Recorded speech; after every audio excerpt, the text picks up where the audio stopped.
এটা আবার কবে থেকে আসছে?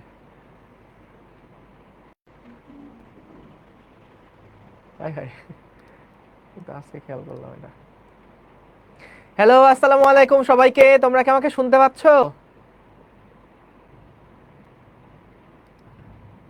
বাচ্চা কাচ্চারা, তোমরা কি আমাকে শুনতে পাও?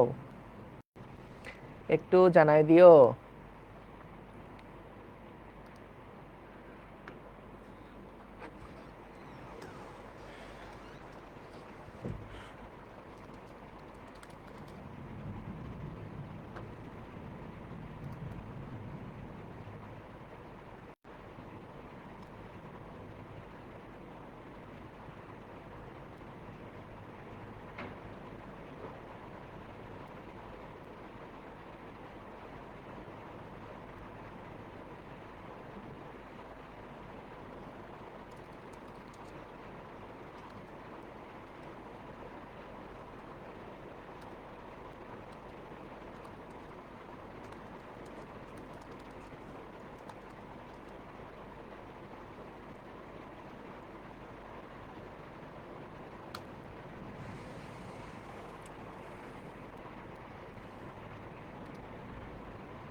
আসসালামু আলাইকুম সবাইকে।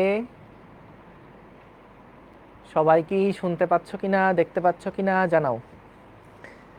নয়েজ আসতেছে কিসের?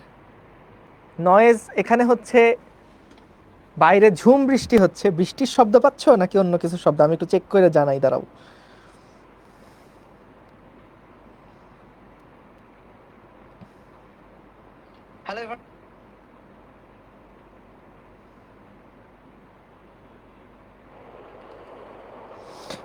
না না, কোনো নয়েজ না তো, এই শব্দ বৃষ্টির শব্দ। আসসালামু আলাইকুম সবাইকে। সবাই কি শুনতে পাচ্ছ কিনা, দেখতে পাচ্ছ? হ্যাঁ ঠিক আছে, সবকিছু নর্মাল আছে। আসসালামু আলাইকুম সবাইকে, আশা করি সবাই ভালো আছো, সুস্থ আছো। তোমাদের সাথে এটা আমার প্রথম ক্লাস। আমরা আজকে ফিজিক্স ফার্স্ট পেপারের চ্যাপ্টার 1 ভৌত জগৎ এবং পরিমাপ এই অধ্যায়টা শুরু করব।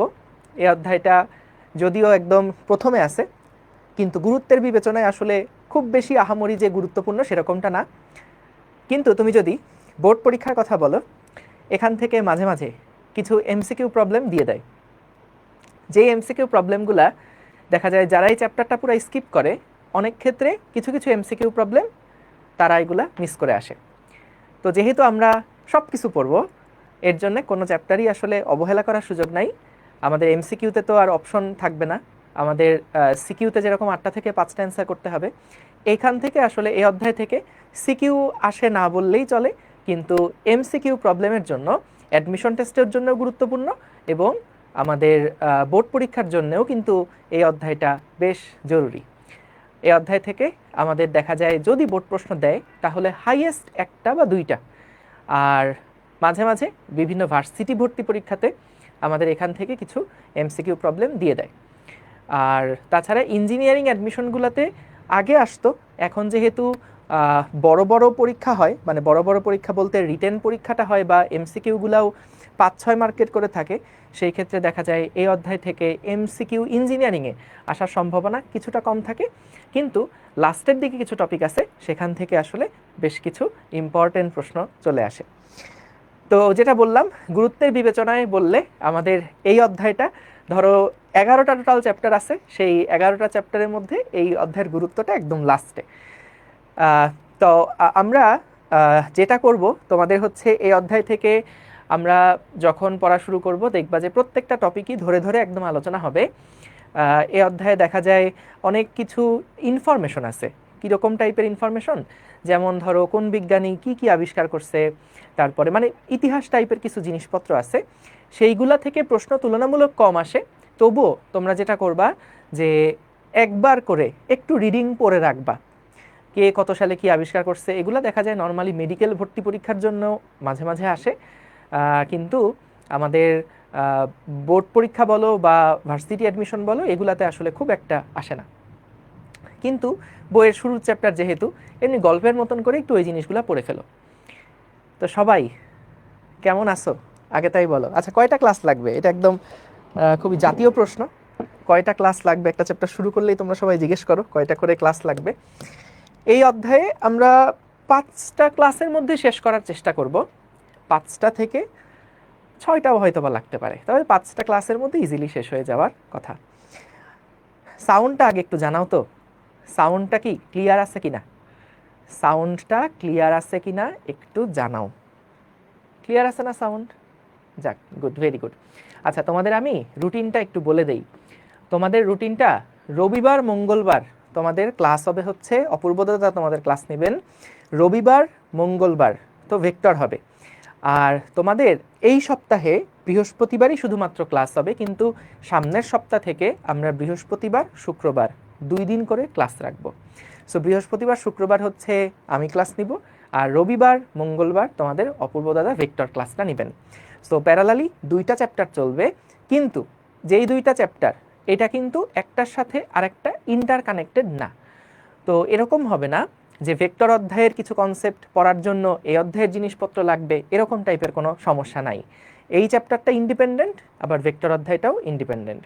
তো তোমরা আস্তে আস্তে কিন্তু লোড নেওয়া শুরু করতে হবে। সবসময় মনে রাখবা, তুমি যতক্ষণ পর্যন্ত তোমার কমফোর্ট জোনের মধ্যে আসো ততক্ষণ পর্যন্ত কিন্তু তোমার কোনো গ্রোথ কখনো হবে না। গ্রোথ তখনই সম্ভব বা ডেভেলপমেন্ট তখনই সম্ভব যখন তুমি তোমার কমফোর্ট জোনের বাইরে গিয়ে কাজ করবা। তো এর জন্য যে ভাইয়া একবারে একটা চ্যাপ্টার পুরাটা একবারে শেষ করে ফেললে তারপরে অন্য চ্যাপ্টার ধরলে ভালো হয়, এটা করলে ভালো হয়, ওটা করলে ভালো হয়, দেখো আমরা চেষ্টা করি সবসময় 2টা চ্যাপ্টার একসাথে রান করতে। এতে করে বড় একটা সুবিধা হচ্ছে একসাথে 2টা চ্যাপ্টার শেষ হয়ে যায়। তো তোমরা দেখা যায় যখন পরীক্ষা দিবা তখনও কিন্তু এরকমটা হয় না যে একটা চ্যাপ্টারের ওপরে টার্ম ফাইনাল পরীক্ষা দিচ্ছ বা একটা চ্যাপ্টারের ওপরে বোর্ড পরীক্ষা দিচ্ছ। পুরা ফিজিক্স বইয়ের ওপরে বোর্ড পরীক্ষা দেওয়া লাগবে। তারপরে ধরো যখন তোমরা অ্যাডমিশন টেস্ট দিবা তখন তো আসলে 6টা সাবজেক্ট একসাথে মাথায় নিয়ে তারপরে পরীক্ষায় বসতে হবে, তাই না? তো সেই ক্ষেত্রে কিন্তু আসলে এই প্র্যাকটিসটা এখন থেকেই চালু রাখো, যে একই সাথে ফিজিক্স কেমিস্ট্রি ম্যাথ তো পড়বই, সেই সাথে কয়েকটা চ্যাপ্টারও যদি একসাথে আগানো যায় এটাও খারাপ না। এতে করে বারবার রিভিশনের একটা সুযোগ থাকে। আর একবার এক চ্যাপ্টার পড়ে ফেললে তখন দেখা যায় পরে আবার অনেক দিন পরে দেখলে ওই চ্যাপ্টারে কী পড়ছিলা ভুলে গেছো। তো সব কিছুরই সুবিধা অসুবিধা আছে, তবে যখন 2টা চ্যাপ্টার একসাথে রান করা হয় তখন কিন্তু সিলেবাসের গতিটাও পারফেক্ট থাকে। তো এর জন্য বলবো যে তোমরা এই জিনিসগুলোর সাথে অ্যাডাপ্ট করে নেওয়া শেখো, এবং যে কোনো ক্ষেত্রেই, শুধু এখন না, যে কোনো ক্ষেত্রেই যখনই মনে হবে যে আমি মনে হয় আমার কমফোর্ট জোনে থাকার কারণে এই কষ্টটা করতে চাচ্ছি না, সেই সময়টাতে মনে করবা যে তুমি আর 100 জনের থেকে পিছায় গেছো। সবসময় চেষ্টা করবা যে একটু ডিসকমফোর্টের মধ্যে থাকতে। ডিসকমফোর্ট জোনের মধ্যে থাকলে নিজের গ্রোথটা বেশি হয়। আচ্ছা, যারা এখনও বই পাও নাই তারা ইনশাল্লাহ খুব শীঘ্রই পেয়ে যাবা। এই সাউন্ড আর ভিডিও মিল নাই। আচ্ছা, এটা হয়তো তুমি তাহলে একটা কাজ করো, আপাতত লাইভ ক্লাসটা ফেসবুকে এসে করো। ওয়েব অ্যাপে হয়তো তোমার ইন্টারনেট ইস্যুর কারণে এরকমটা সমস্যা হতে পারে। যাদের নেটের ঝামেলা আছে তাদের জন্য এরকম হয়। ফেসবুকে চলে আসলে একদম ক্লিয়ার থাকবে। ঠিক আছে, ওকে। সো চলো আমরা আস্তে আস্তে তাহলে শুরু করি। তোমাদের তো রুটিনটা বলেই দিলাম। আর এছাড়াও তোমাদের যে কোনো টাইপের প্রশ্ন যদি থাকে, যদি এরকম হয় যে ক্লাসের মধ্যে করছো, একটু ধৈর্য ধরে আগে ক্লাসটা পুরাটা শুনবা। দেখবা যে ক্লাসের লেকচারের মধ্যেই কিন্তু প্রশ্নগুলোর উত্তর দেওয়া হয়ে গেছে। যদি একান্ত না হয় তাহলে সেই ক্ষেত্রে ডিসকাশন গ্রুপের মধ্যে প্রশ্ন করতে পারো, সেগুলোর উত্তরও ইনশাল্লাহ পেয়ে যাবা। আচ্ছা, বই পাওয়ার কথা যেটা বলছিলাম, বই ইনশাল্লাহ খুব দ্রুতই তোমরা পেয়ে যাবা। বই হচ্ছে রেডি আছে।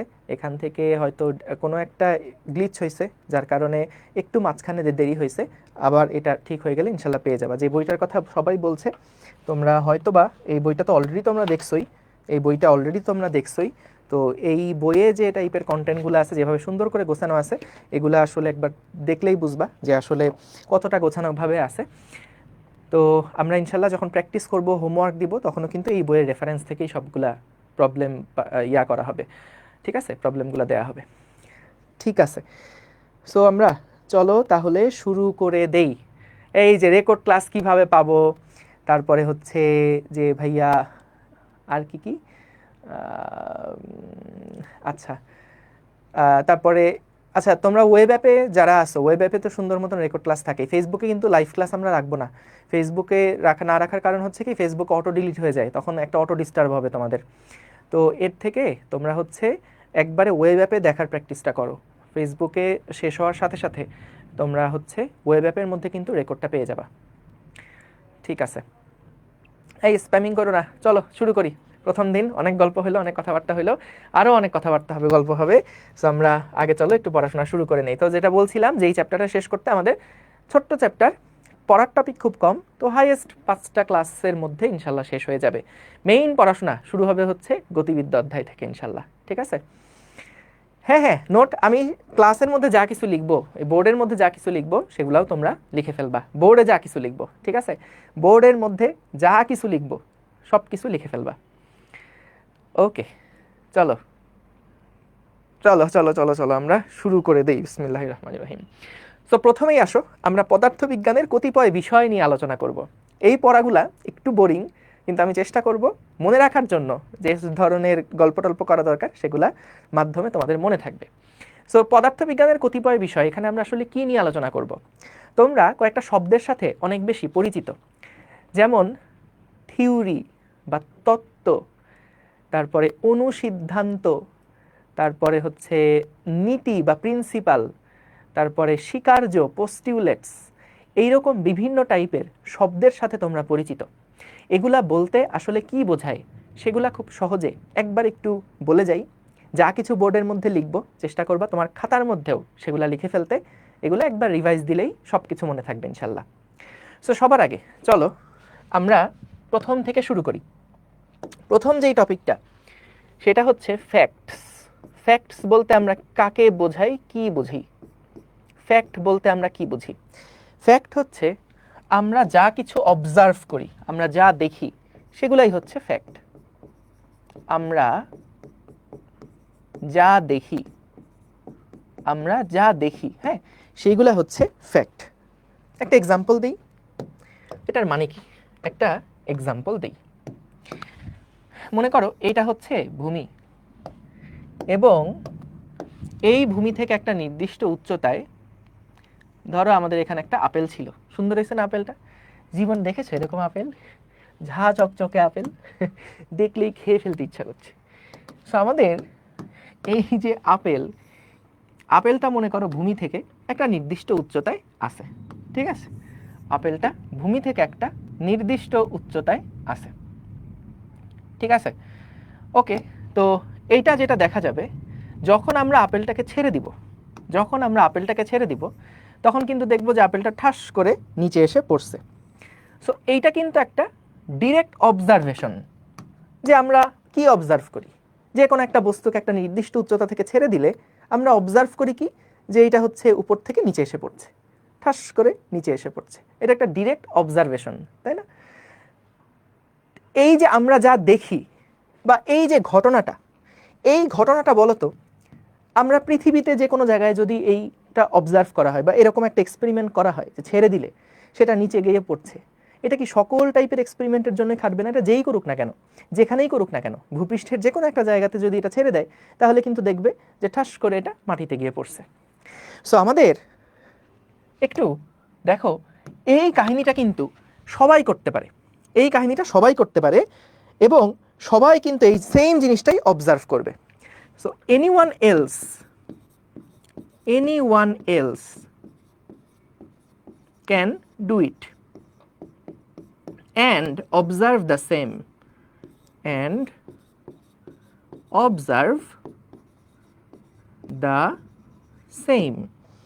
অর্থাৎ এই ঘটনা কিন্তু আসলে সবাই এই ঘটনাটা অবজার্ভ করতে পারবে, সবাই এই এক্সপেরিমেন্টটা করতে পারবে এবং সবাই এটা অবজার্ভ করবে।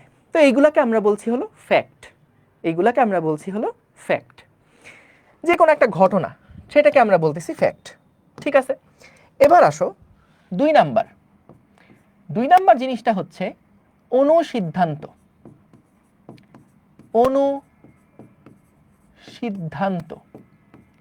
অনুসিদ্ধান্ত মানে হচ্ছে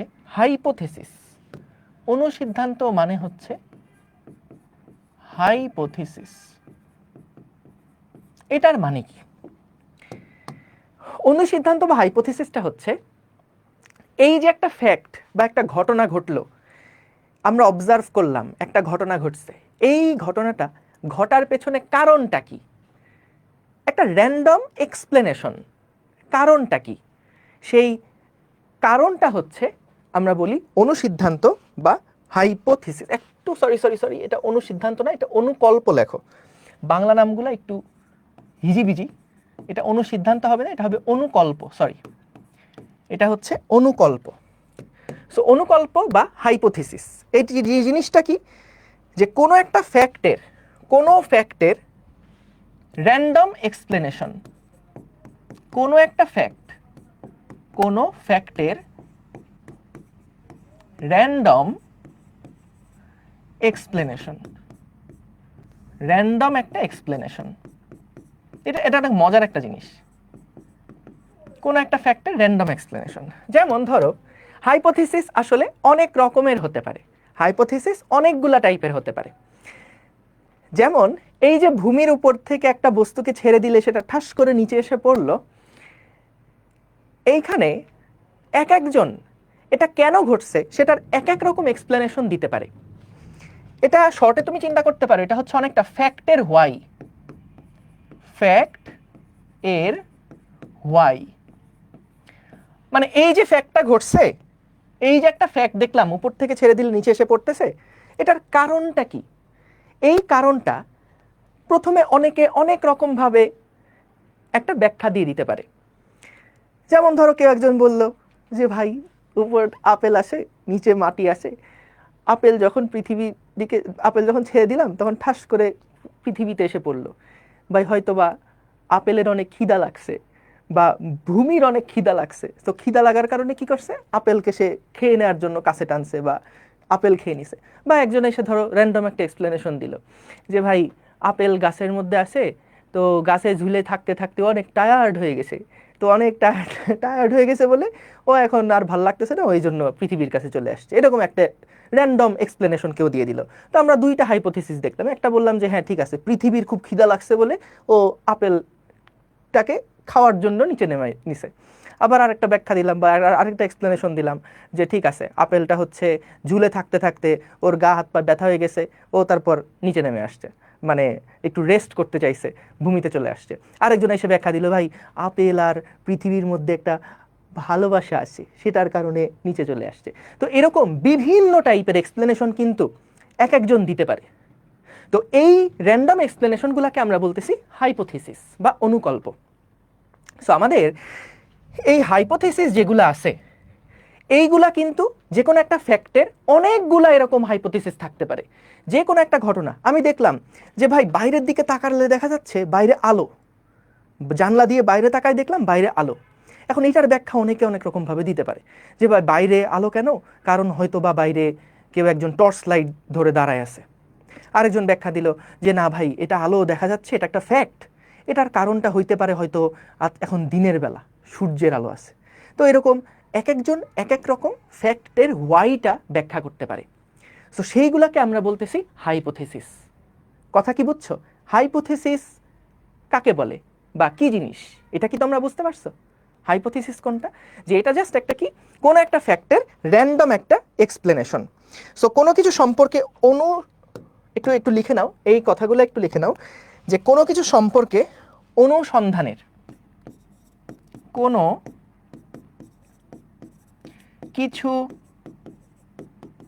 কোনো কিছু সম্পর্কে অনুসন্ধানের যে অনুমিত সিদ্ধান্ত, কোনো কিছু সম্পর্কে অনুসন্ধানের যে অনুমিত মানে কি, যেটা প্রুভেন না, গেস, একটা র্যান্ডম গেস, অনুমিত সিদ্ধান্ত দেওয়া হয়, যে অনুমিত সিদ্ধান্ত দেওয়া হয় তাকে অনুকল্প বলে, তাকে অনুকল্প বলে, অনুকল্প বলে। তাহলে বুঝলাম হাইপোথিসিস সহজে জিনিস হচ্ছে যে ফ্যাক্টের একটা হোয়াই। তাহলে বলো তো এই হাইপোথিসিস কি আসলে একটা হইতে পারে? না, হাইপোথিসিস এক একজন এক একভাবে দিতে পারে, হাইপোথিসিস অনেক রকমের কিন্তু হতে পারে সেই ক্ষেত্রে। এখন আসো আমরা থিওরি কোনটাকে বলবো, আমরা থিওরি কোনটাকে বলবো, কোন জিনিসটাকে আমরা বলবো যে এটা হচ্ছে থিওরি বা তত্ত্ব। থিওরি বা তত্ত্ব এইটা কি জিনিস? যেমন দেখো, মনে করো হাইপোথিসিস 1, হাইপোথিসিস 1 আমরা বলছিলাম যে ভাই এই যে আপেলটাকে, যখন আপেল গাছের মধ্যে ঝুলেছিল, আপেলটা কেটে দেওয়ার পরে বা ধরো কোনো একটা কারণে আপেল কি করছে, ঠাস করে নিচে এসে পড়ছে, এটা হলো ফ্যাক্ট। আমরা ধরো একজন স্টুডেন্টের কাছে গেলাম, তাকে বললাম এই বলো তো আপেলটা কেন পড়ছে, ও একটা হাইপোথিসিস দিল। ও বলল যে ভাই পৃথিবীর খুব খিদা লাগছে, খিদা লাগার কারণে আপেলটাকে ও কাছে টাইনে নিছে, এইটা হলো ভাই কারণ, এইটা হলো ওই ফ্যাক্টের কারণ। তো ভালো কথা, এই যে একটা হাইপোথিসিস দিল না, এই হাইপোথিসিসটা আমরা এখন পরীক্ষা নিরীক্ষা করব, এইটাকে আমরা কি করব, টেস্ট করব। সো আমরা মনে করো প্রথম একটা টেস্ট করলাম যে আচ্ছা আসলেই কি পৃথিবীর খিদা লাগছে, আসলেই কি পৃথিবী খিদা লাগার কারণে আপেল এরকম নিচের দিকে পড়ছে। তো এখন ভাই আপেল পৃথিবীতে আর কি কি খায়, তো এরকম ধরো বিভিন্ন টাইমের আমরা আমরা টেস্ট করলাম। সো টেস্ট করার পরে দেখলাম যে না, এটা আসলে প্রুভেন না, নট প্রুভড। টেস্ট করার পরে আমরা দেখলাম যে না, এই হাইপোথিসিসটা আসলে সত্যি না, পৃথিবীর খিদা লাগছে বলে সে আপেলকে কাছে টাইনে নিছে এরকম কিছু না। তারপরে ধরো আমরা হাইপোথিসিস 2 দেখলাম, হাইপোথিসিস 2 অর্থাৎ আরেকটা র্যান্ডম এক্সপ্লেনেশন ছিল কি, যে ভাই হয়তোবা আপেলটা অনেক টায়ার্ড হয়ে গেছে, এই কারণে সে পৃথিবীর কাছে চলে আসছে। সো একটা হাইপোথিসিস 2, আমরা এই হাইপোথিসিস 2 এর আবার এটা আরেকটা টেস্ট করব যে আচ্ছা আসলে কি টায়ার্ড হয়ে গেলে নিচে পড়ে যাবে এরকম কোনো ব্যাপার স্যাপার আছে। তো দেখলাম যে না, আসলে এরকমও কোনো ব্যাপার স্যাপার নাই। টেস্টে এটা আসলো যে না, এটা আসলে নট প্রুভড, এইটাও আসলে সত্যি না। তো এরকম করে অনেকগুলো, একটা ফ্যাক্টের অনেকগুলো হাইপোথিসিস থাকতে পারে, আমরা প্রত্যেকটা হাইপোথিসিস নিয়ে অনেকগুলা টেস্ট করে দেখব। হাইপোথিসিস 3, এইবার আসো হাইপোথিসিস 3। সো এই 3 নাম্বার হাইপোথিসিসে গিয়ে আমি দেখলাম যে টেস্ট 1, এইটা দেখা গেল এই প্রথম যে পরীক্ষাটা, সেই প্রথম পরীক্ষাটা সে পাস করছে, প্রথম পরীক্ষাটা হাইপোথিসিস 3 যেটা, সেটা পাস করছে, সে পাস করছে। এরপর আমরা আরো একটা টেস্ট করলাম, আরো একটা পরীক্ষা নিরীক্ষা করলাম ওই হাইপোথিসিসটা আসলে সত্যি কিনা, সেটার জন্য আমরা আরো কয়েকটা পরীক্ষা নিরীক্ষা করলাম, দেখলাম যে হ্যাঁ এটাও পাস।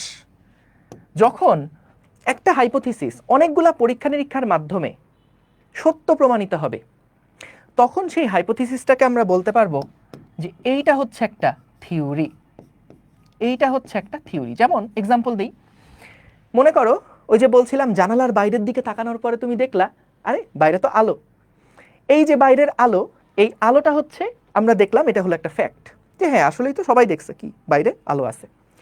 এখন হাইপোথিসিস একজন দিছে যে ভাই বাইরে দিনের বেলা আলো আলো দেখতেছি, তাহলে হয়তোবা বাইরে চাঁদ আছে, এই কারণে মনে হয় বাইরে আলো। আরেকজন হাইপোথিসিস দিল যে না, বাইরে হয়তো কেউ একজন স্যাটেলাইট থেকে আমাদের দিকে আলো ফালাইছে, এই জন্য আমাদের একটা আলো আলো লাগতেছে। আরেকজন হাইপোথিসিস দিল না, এটা হয়তো সূর্য, যদি এটা হয়তো বা দিনের বেলা সূর্য উঠছে, এর জন্য আমরা দেখতেছি বাইরে আলো। তো এরকম র্যান্ডম কিছু হাইপোথিসিস দেয়া হলো। তো এখন প্রথম হাইপোথিসিস টেস্ট করা হয়েছে যে আচ্ছা দেখি তো প্রথম হাইপোথিসিস কি ছিল, যে হয়তো কেউ টর্চের আলো ফেলছে। তো বাইরে গিয়ে আমি দেখলাম কই না, তো কেউ কোনো টর্চের আলো তো ফেলতেছে না। সো এটা টেস্ট করছি, টেস্ট করার পরে এটা পাস করে নাই। সো হাইপোথিসিস 1 তাহলে এটা রং, হাইপোথিসিস 1 তাহলে চললো না, বাদ, ওই অনুমানটা সঠিক ছিল না। তারপরে দ্বিতীয় অনুমান কি ছিল বা দ্বিতীয় হাইপোথিসিস কি ছিল, যে ভাই হয়তো স্যাটেলাইট থেকে কেউ একজন আলো ফেলছে। তো আমি দেখলাম যে ভাই এইটা তো স্যাটেলাইট থেকে আলো ফেলছে, তাহলে তো সারাদিন মানে রাত্রেবেলাও কখনো আমাদের অন্ধকার থাকার কথা না, সব সময়ই তো তাহলে আলো জ্বলার কথা। তো তার মানে এইটাও দেখলাম টেস্ট করার পরে, আমি দেখলাম যে এটা টেস্ট 1, প্রথম টেস্ট করার পরে দেখলাম যে না, এটাও হচ্ছে আসলে সত্যি না, এই অনুমানটাও, এই গেসটাও আসলে সত্যি না। 3 নম্বরে গিয়ে একজন বলছিল, হাইপোথিসিস দিছিল যে ভাই বাইরে হয়তোবা সূর্য উঠছে বা বাইরে সূর্য আছে, এই কারণে হচ্ছে হয়তোবা আমরা এরকম আলো দেখতে পাচ্ছি। তো আমরা বাইরে তাকাই দেখলাম হ্যাঁ আসলেই তো আরে সূর্য আছে, তার মানে এটা কিন্তু টেস্ট 1-এ সেটা পাস করছে।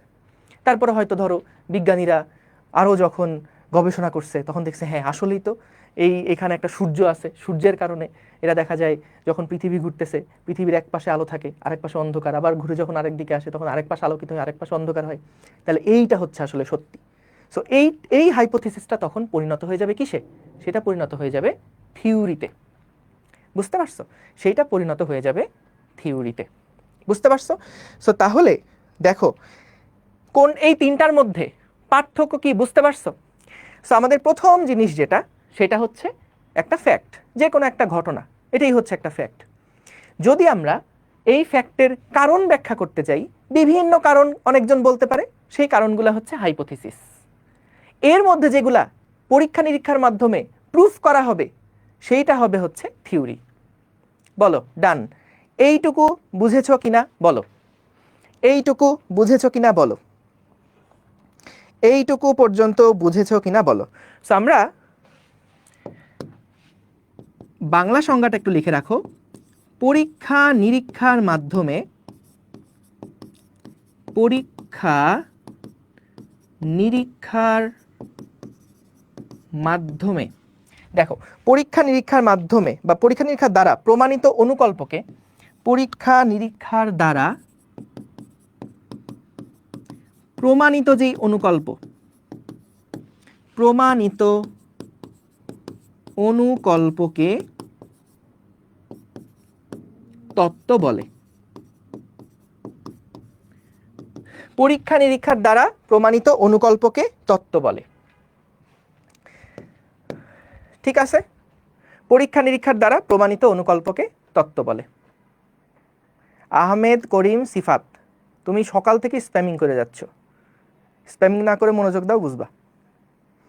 ঠিক আছে, ঠিক আছে। সো থিওরি কোনটা? যেই অনুকল্পটা আমরা পরীক্ষা নিরীক্ষার মাধ্যমে প্রমাণিত করছি, প্রুফ হইছে, সেই অনুকল্পটাকে আমরা বলছি এটা হলো থিওরি। ঠিক আছে, এটা হলো থিওরি। এখন দেখো একটা ছোট্ট অবজেক্টিভ আসে এখান থেকে। এখানে বলে যে সকল তত্ত্বই অনুকল্প, সকল তত্ত্বই অনুকল্প, কিন্তু সকল অনুকল্প, সকল অনুকল্প তত্ত্ব নয়। বলতো এই লাইনটার সাথে এগ্রি করো কিনা? সকল তত্ত্বই অনুকল্প। ভাইয়া খেয়াল করো, এখানে অনেকগুলো হাইপোথিসিস কিন্তু ছিল, কিন্তু সবাই কি থিওরি ছিল? সবগুলো হাইপোথিসিসকে কি আমরা থিওরি বলতে পারছি? না। যেটা প্রুফ করা গেছে সেইটাকে কেবলমাত্র আমরা কিন্তু থিওরি বলছি। অর্থাৎ দেখো সকল তত্ত্ব কিন্তু অনুকল্প, অর্থাৎ এই যে থিওরিটা ছিল এই থিওরিটা কিন্তু একটা হাইপোথিসিসের মাধ্যমে আসছে, তাই সকল তত্ত্বই অনুকল্প। কিন্তু বলতো এই অনুকল্পটা এরা কি আসলে থিওরি? এরা কি আসলে তত্ত্ব? না। বুঝতে পারছো? সো আমাদের সকল তত্ত্বই অনুকল্প, কিন্তু সকল অনুকল্প তত্ত্ব নয়। বুঝছো কিনা বলো? ঠিক আছে, ঠিক আছে, ডান। তাহলে ছোট করে আরেকবার, ফ্যাক্ট যেটা আমরা যা দেখি যা অবজার্ভ করি সেগুলো হচ্ছে ফ্যাক্ট। এই ফ্যাক্টটা কেন হয়েছে, এর কারণটা কি, সেই কারণটা আমরা যখন অনুমান করি বা বিভিন্ন রকম কারণের ব্যাখ্যা দেই সেগুলো হচ্ছে হাইপোথিসিস। এর মধ্যে যেই হাইপোথিসিসটা সত্যি সেটা হচ্ছে আমাদের থিওরি। একদম সোজা বাংলায় বললাম। এরপরে যদি না বোঝো তাহলে সকাল বিকাল ডিম খাবা। বুঝছো? সকাল বিকাল ডিম খাবা। ওকে, তারপরে আসো, আরো ছোট্টখাট্ট কয়েকটা জিনিস আছে। আমরা সূত্রের কথা পড়ছি, সূত্র আমরা কোনগুলাকে বলবো? সূত্র আমরা কোনগুলাকে বলবো? দেখো সূত্র মূলত এর ইংরেজি হচ্ছে ল। সূত্রের ইংরেজি হচ্ছে ল। আচ্ছা, এইটা কি জিনিস একটু লিখে নাও। A mathematical explanation, a mathematical explanation, একটা গাণিতিক ব্যাখ্যা। A mathematical explanation that describes what happens, that describes what happens. এর মানে কি? এটা ম্যাথমেটিক্যাল রিলেশনশিপ দিলে বেশি ভালো হয়। Mathematical relationship, A mathematical relationship that describes what happens, অর্থাৎ সূত্র মূলত আমাদেরকে কোনো একটা ঘটনার কি ঘটছে সেইটার অ্যান্সারটা দেয়। কি ঘটছে সেইটার অ্যান্সার দেয়। খেয়াল করো, আমাদের অনুকল্প যেটা, হাইপোথিসিস যেটা, সেটা কিন্তু কাজ করতে হোয়াই নিয়ে, যে কেন হয়েছে। আর সূত্র যেটা, সেটা কিন্তু কাজ করে হোয়াট নিয়ে, যে ভাই কাহিনী কি হয়েছে বলেন। আপেল যে পৃথিবীর দিকে পড়লো, এটা কেন হয়েছে? কারণ দুইটার মধ্যে মহাকর্ষ বল আছে। এই মহাকর্ষ বলের মানটা কিসের কিসের উপরে নির্ভর করে? এই যে ম্যাথমেটিক্যাল রিলেশনশিপটা, সেই ম্যাথমেটিক্যাল রিলেশনশিপটা কিন্তু আমরা বলি ওইটা হচ্ছে একটা ল বা সূত্র। সো আমাদের দেখো, মনে করো এইখানে একটা m1 ভরের বস্তু রাখা আছে, একটা বিন্দু ভর রাখা আছে। এইখানে আর একটা m2 ভরের বিন্দু ভর রাখা আছে। এই দুইটা ভরের মধ্যে দূরত্ব মনে করলাম d। এখন এরা পরস্পরকে কি বলে আকর্ষণ করবে? এই আকর্ষণ বলের মানটা কিসের কিসের উপরে নির্ভর করে? কিসের কিসের উপরে নির্ভর করে? এরা পরস্পরকে আকর্ষণ করে, এবং এই আকর্ষণ বলের মানটা কিসের কিসের উপরে নির্ভর করে? এই যে ম্যাথমেটিক্যাল যে রিলেশনশিপটা দেখালাম, এইটাকে আমরা বলবো সূত্র। এই যে ম্যাথমেটিক্যাল রিলেশনশিপটাকে আমরা দেখালাম, এইটাকে আমরা বলবো একটা সূত্র। অর্থাৎ এই সূত্রটা কিন্তু কাজ করে কি নিয়ে? যে কি ঘটছে এই আকর্ষণ বলের, আসলে কি ঘটছে, কিভাবে এই আকর্ষণ বলটা, যে আকর্ষণ বলটা কাজ করছে, এটা কিসের কিসের উপরে নির্ভর করছে? এম এর উপর নির্ভর করছে, দূরত্বের উপর নির্ভর করছে। সেগুলার যেই অ্যান্সারটা, সেই অ্যান্সারটা কিন্তু সূত্রর মাধ্যমে আমরা পাই। সেগুলো আমরা সূত্রের মাধ্যমে পাই। সো কোনো নির্দিষ্ট অবস্থায় কি ঘটবে, কোনো নির্দিষ্ট অবস্থায়, কোনো নির্দিষ্ট অবস্থায় কি ঘটবে তার বর্ণনা দেয়। তার বর্ণনা হলো সূত্র। তার গাণিতিক বর্ণনা দিলে ভালো। তার গাণিতিক বর্ণনাই হলো সূত্র। ঠিক আছে, তার গাণিতিক বর্ণনা হলো সূত্র। সো আমরা একটু ছোট্ট পার্থক্য একটু লিখে রাখতে পারো, যে law does not explain, law does not explain why, it just explains what happens. What happens? আরেকটা एग्जांपल দেই। তোমরা 9-10 এ পড়ছো, দুইটা চার্জ, একটা প্লাস Q1 আর একটা চার্জ মনে করো প্লাস Q2। এরা পরস্পরকে বিকর্ষণ টিকর্ষণ করে। কত বলে বিকর্ষণ করে? কত বলে বিকর্ষণ করে? এই বিকর্ষণ বলের মান কত? C into Q1 Q2 divided by D square. এইটা হলো আমাদের সূত্র। এইটা হলো আমাদের কুলম্বের ল। এইটা হলো আমাদের কুলম্বের ল। ঠিক আছে, এইটা হলো আমাদের কুলম্বের সূত্র। এই ইংরেজি কথার সাথে কিন্তু এটা আহামরি এরকম কোনো ইংরেজি কথা না যে ইংরেজি কথা শুনলে মনে হচ্ছে যে ভাইয়া এগুলা আমরা বিদেশি পড়াশোনা করতেছি, এরকম কিছু কিন্তু না। তোমরা যারা 10 বছর ধরে ইংরেজি পড়ছো এবং এসএসসিতে ইংরেজিতে পাশ করছো, তাদের জন্য এই ইংরেজি বোঝা কিন্তু আহামরি কোনো কঠিন কিছু হওয়ার কথা না। বলো, এটা কি আহামরি কোনো কঠিন ইংরেজি লিখছি? Mathematical relationship that describes what happens, এই তো হ্যাঁ আইছে। ঠিক আছে, তো এগুলা কিন্তু অভ্যাস করে ফেলো। আইইউটিতে যখন ভর্তি পরীক্ষা দিবা, তোমরা জানো প্রশ্ন কিসে করে? আইইউটির অ্যাডমিশন টেস্ট তো বাংলা ভার্সনদের জন্যও, ইংলিশ ভার্সনদের জন্যও। বাংলা ভার্সন থেকে যারা আইইউটির ভর্তি পরীক্ষায় দিবে, তাদের জন্য কিন্তু প্রশ্ন বাংলায় করবে না, ওদের জন্য প্রশ্ন ইংরেজিতেই করবে। তো এর জন্য টুকটাক প্রত্যেকটা টার্ম যা যা শিখবা, হয়তো সবগুলো এরকম ইংরেজি ভাষা তুমি নর্মালি যদি ইংরেজি পারো তাইলেই হবে, কিন্তু যে সমস্ত ইংরেজি টার্মগুলো আছে প্রত্যেকটার ইংরেজি টার্ম কিন্তু অবশ্যই জানা লাগবে। এটা কিন্তু এরকম না যে অপশনাল, এটা ম্যান্ডেটরি। কারণ তোমার এই এক নাম্বার হচ্ছে আইটির ভর্তি পরীক্ষায় তো এটা লাগবেই, 2 নাম্বার হচ্ছে যখন তোমরা ভার্সিটিতে উঠবা তখন সব কিছু কিন্তু ইংরেজিতেই, সেটা যেই ভার্সিটিতেই পড়ো না কেন। তো যখন প্রত্যেকটা জিনিসই ইংরেজিতে পড়া লাগবে তখন দেখা যাবে হয়তো এটার বাংলা টার্ম জানো কিন্তু ইংরেজি টার্ম কখনো শুনোই নাই, ওই সময় কিন্তু ইউজ টু হইতে একটু প্যারা খায় যাবা। এই কারণে এখন থেকেই চেষ্টা করবা প্রত্যেকটা টার্মের বাংলার পাশাপাশি ইংরেজিটা কতটুকু সেইটুকু জেনে রাখতে। বুঝছো? বুঝতে পারছো?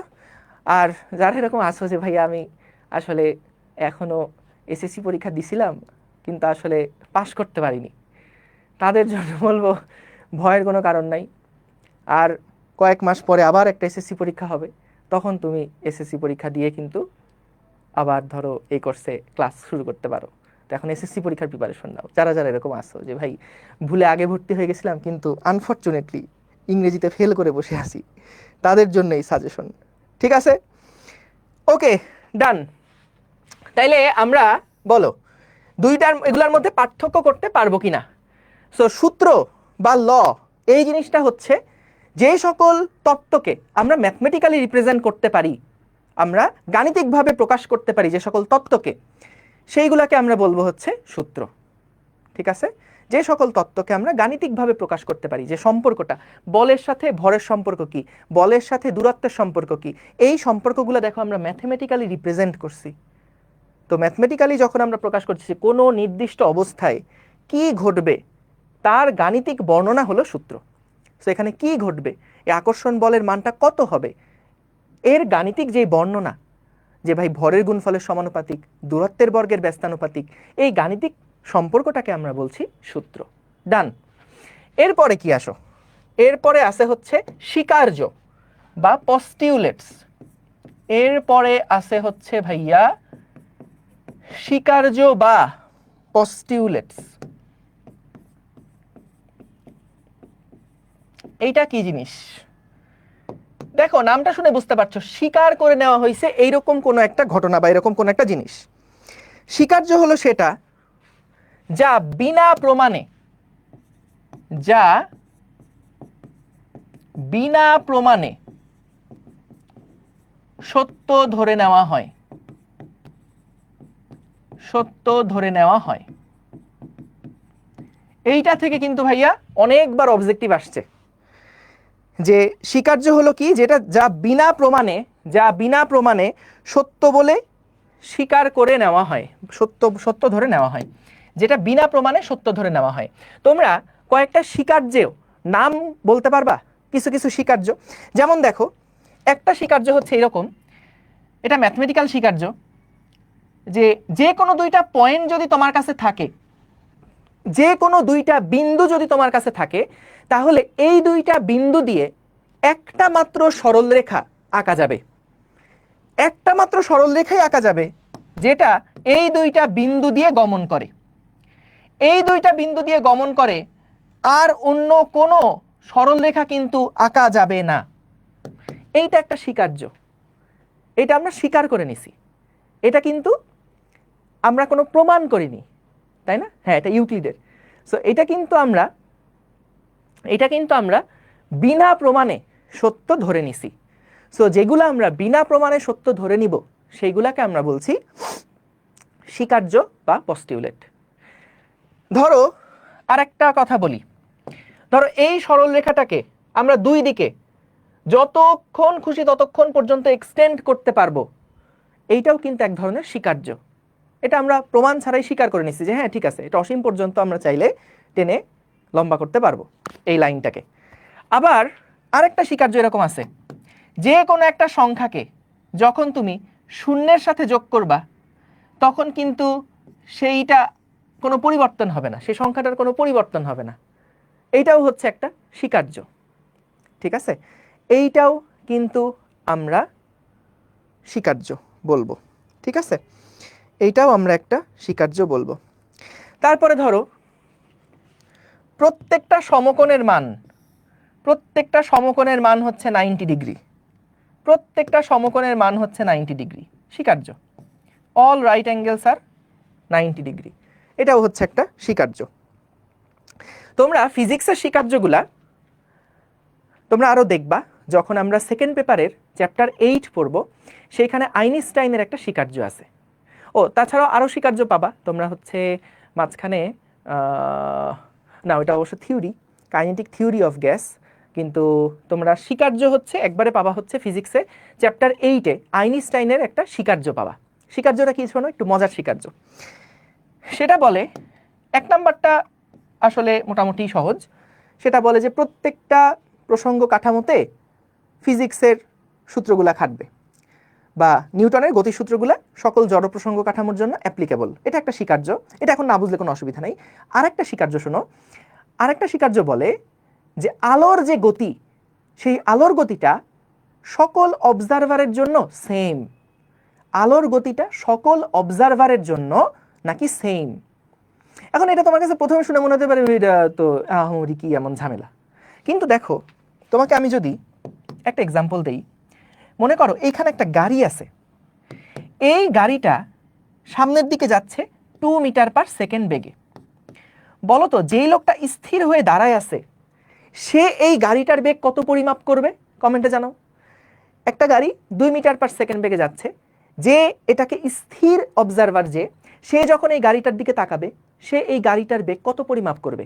2 মিটার পার সেকেন্ডই পরিমাপ করবে না? এখন বলো তো যদি এই লোকটা সামনের দিকে এখন সামনের দিকে এখন 6 মিটার পার সেকেন্ড বেগে অগ্রসর হয়, তখন বলো তো এই লোকটা কি আর এই গাড়ির বেগটা 2 মিটার পার সেকেন্ড অবজার্ভ করবে? কত অবজার্ভ করবে বলো তো? -4 এক্স্যাক্টলি। বা সে দেখবে এ যখন সামনে 6 মিটার পার সেকেন্ড বেগে আগায় যাবে তখন ও তো 2, ও তো 6। এই লোকটা দেখবে যে আরে এই গাড়িটা তো পিছনের দিকে 4 মিটার পার সেকেন্ড বেগে আগায় যাচ্ছে। যখন এই লোকটা 6 মিটার পার সেকেন্ড বেগে আগাবে তখন ও যখন এই গাড়িটাকে দেখবে ও তো স্পিড মাত্র 2 ছিল। সো এই লোকটা দেখবে যে আরে গাড়িটা তো পিছনের দিকে 2 মিটার পার সেকেন্ড বেগে, গাড়িটা তো পিছনের দিকে 4 মিটার পার সেকেন্ড বেগে পিছায় যাচ্ছে। সো দেখো এই গাড়িটার বেগ কিন্তু সকল অবজারভার সমান পরিমাপ করবে না, তাই না? স্থির যখন ছিল সে তখন এটার বেগ পরিমাপ করছে 2, কিন্তু যখন ওর নিজেরই একটা গতি আছে তখন কিন্তু ওর বেগ পরিমাপ করছে -4। তাহলে সকল ক্ষেত্রে কিন্তু এই গাড়িটার বেগ একই রকম থাকলো না। কিন্তু আইনস্টাইনের যে আপেক্ষিকতার দ্বিতীয় স্বীকার্যটা, সেটা বলে যে আলোর বেগ c সমান হচ্ছে 3 × 10⁸ মিটার পার সেকেন্ড। এই আলোর বেগটা সকল অবজারভারের জন্যই সেম।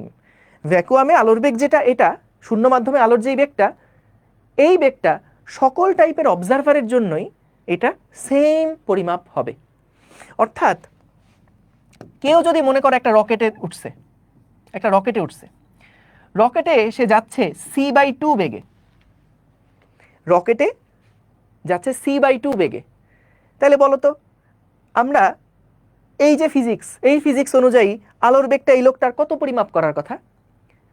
আলোর বেগটা যে c/2 বেগে যাচ্ছে তার আসলে কত পরিমাপ করার কথা? c/2 পরিমাপ করার কথা না? কারণ ও যাচ্ছে c/2 বেগে, তাহলে এর কিন্তু আলোর বেগটা পরিমাপ করার কথা হাফ, অর্ধেক, তাই না? ভেরি গুড নুরেজিনাত, অ্যান্সার দিছো, c/2 পরিমাপ করার কথা। কারণ ও তো নিজের একটা বেগ আছে, আলোর বেগের কাছাকাছি একটা বেগ আছে, আর ওর বেগটা হচ্ছে c। কিন্তু আইনস্টাইনের স্বীকার্য হচ্ছে যে না, এরকম ঘটে না। যে c/2 বেগে যাচ্ছে সেও আলোর বেগটা c পরিমাপ করবে। অর্থাৎ সকল অবজারভারের জন্যই আলোর বেগটা নাকি c। এইটা হচ্ছে আইনস্টাইনের আপেক্ষিকতা তত্ত্বের দ্বিতীয় যে স্বীকার্য, সেটা কেমনে ভাও, এটা যখন চ্যাপ্টার 8 আসবে তখন আমরা আলোচনা করব, ঠিক আছে? তবে এটা হচ্ছে স্বীকার্য, এটা কি যা বিনা প্রমাণে সত্য ধরে নেওয়া হয়েছে। এবং শুধুমাত্র তাই না, এই স্বীকার্যগুলা কিন্তু পরবর্তীতে আসলে যদি সত্য হয়েছে বলেই, বা এই স্বীকার্যগুলা সত্যি বলেই কিন্তু সামনে আমরা আগাইতে পারছি, ঠিক আছে? ওকে, সো আমরা স্বীকার্য কোনটা আশা করি বুঝতে পারছি, যা বিনা প্রমাণে সত্য ধরে নেওয়া হয়, যা বিনা প্রমাণে সত্য ধরে নেওয়া হয়। ঠিক আছে ঠিক আছে ঠিক আছে, আরেকটা জাস্ট ছোট্ট টপিক আছে, সেটা হচ্ছে নীতি। নীতি বলতে আমরা কোনটাকে বুঝবো? এটা কি এই পেজের মধ্যে করে ফেলা যায়? না থাক। নীতি বা প্রিন্সিপাল, 6 নাম্বার হচ্ছে নীতি বা প্রিন্সিপাল। সো নীতি বা প্রিন্সিপাল জিনিসটা কি একটু লিখে নাও। যেসব সাধারণ সূত্র, যেমন তোমরা শক্তির সংরক্ষণশীলতা নীতি পড়ছো, যেসব সাধারণ সূত্র, যেসব সাধারণ সূত্র বিজ্ঞান বা পদার্থবিজ্ঞানের ভিত্তি, পদার্থবিজ্ঞানের ভিত্তি, তাদেরকে নীতি বা প্রিন্সিপাল বলে, তাদেরকে নীতি বা প্রিন্সিপাল বলে। যেটা যেমন একটা নীতি হচ্ছে শক্তির সংরক্ষণশীলতা নীতি, যে শক্তি ধ্বংস করা যায় না, সৃষ্টি করা যায় না, এক রূপ থেকে অন্য রূপে রূপান্তরিত করা যায়। শক্তির সংরক্ষণশীলতা নীতি, যে এটা একটা সাধারণ সূত্র, যেটা আসলে পদার্থবিজ্ঞান বা বিজ্ঞানের ভিত্তি হিসাবে আমরা কাজে লাগাই, যেটা হচ্ছে আসলে এক রকমের প্রাকৃতিক সত্য, জেনারেল ট্রুথ, প্রাকৃতিক সত্য, যা সুস্পষ্টভাবে প্রমাণ করা যায়, যা সুস্পষ্টভাবে প্রমাণ করা যায়, যা সুস্পষ্টভাবে প্রমাণ করা যায়, যার সাহায্যে প্রাকৃতিক ঘটনা, যার সাহায্যে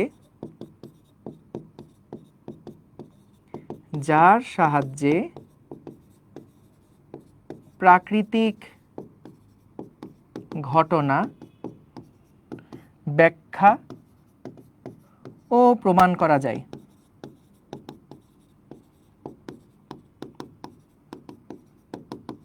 তাকে নীতি বলে। ডান। সো আমাদের নীতি কোনগুলা? যেগুলো একদম ওই যে বলে না ইউনিভার্সাল ট্রুথ, এরকম টাইপের কিছু নীতির আমাদের ফিজিক্সের বা সায়েন্সের ভিত্তি, সেইগুলাকে আমরা বলছি নীতি। ঠিক আছে, ওকে ঠিক আছে। ফিজিক্সের ম্যাথ করান ধরে মাইট দিব উচ্ছ্বাস, একেবারে ধরে মাইট দিব। এই চ্যাপ্টারে খালি এরকম বকবকানি বেশি। এই চ্যাপ্টারের মধ্যে আমরা একটু পরে অবশ্য কিছু টুকটাক ম্যাথের মধ্যে ঢুকবো, তবুও ওগুলো ম্যাথ বলা যায় না আসলে। যেমন বিভিন্ন ইউনিটের কনভার্সন, তারপরে মাত্রা সমীকরণ, এই টাইপের পড়াশোনাগুলো এই অধ্যায়ের মধ্যে আছে, বুঝছো? সো আমাদের বোরিং পড়াশোনা মোটামুটি এগুলা শেষ। দেখো আমাদের কি কি বললাম শুরুতে?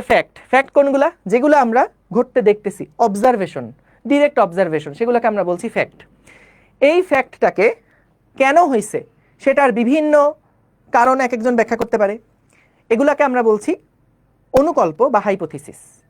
এই হাইপোথিসিসগুলা থেকে যেগুলা প্রুভ হলো, যেটা প্রুভ হয়েছে, যে এই হাইপোথিসিসটা সত্যি প্রমাণিত হয়েছে, সেটাকে আমরা বলছি থিওরি। ঠিক আছে, তারপরে আসো সূত্র কোনগুলা? যেই থিওরিগুলাকে আমরা ম্যাথমেটিক্যালি একটা রিলেশনশিপের মাধ্যমে প্রকাশ করতে পারি, সেইগুলাকে আমরা বলছি সূত্র। স্বীকার্য কোনগুলা? যেগুলা বিনা প্রমাণ ছাড়া আমরা সত্যি ধরে নিছি, সেগুলাকে আমরা বলছি স্বীকার্য বা পস্টিউলেটস। আর নীতি কোনটা? জেনারেল ট্রুথ, আমাদের হচ্ছে প্রাকৃতিক সত্য, যেইগুলা আমাদের একদম মানে ফিজিক্স বা সায়েন্সের ভিত্তি, সেগুলাকে আমরা বলছি নীতি। কথা বুঝছো এই পর্যন্ত? Crystal clear sir, thank you. Okay ভাইয়া, সায়েন্টিস্টের নাম মুখস্থ করতে হবে? নামগুলা ওই যে যেটা বললাম বইয়ের শুরুতে, তপন স্যার পড়ো বা ইসাক স্যার পড়ো, যেটাই পড়ো, বইয়ের শুরুর দিকে কিছু ওই যে বিজ্ঞানীর নাম আছে, তারা কি কি আবিষ্কার করছে, কোন টাইম ফ্রেমের তারা সায়েন্টিস্ট ছিল, এগুলো একটু জাস্ট রিডিং পড়ে যেও। কিন্তু এগুলা এরকম না যে আসলে তুমি একবার পড়েই মনে রাখবে, এগুলো প্রতিদিন রিভিশন দেওয়ারও জিনিস না। এটা হচ্ছে তুমি জাস্ট একবার রিডিং পড়ে যেও, ঠিক আছে? একবার রিডিং পড়লেই এনাফ।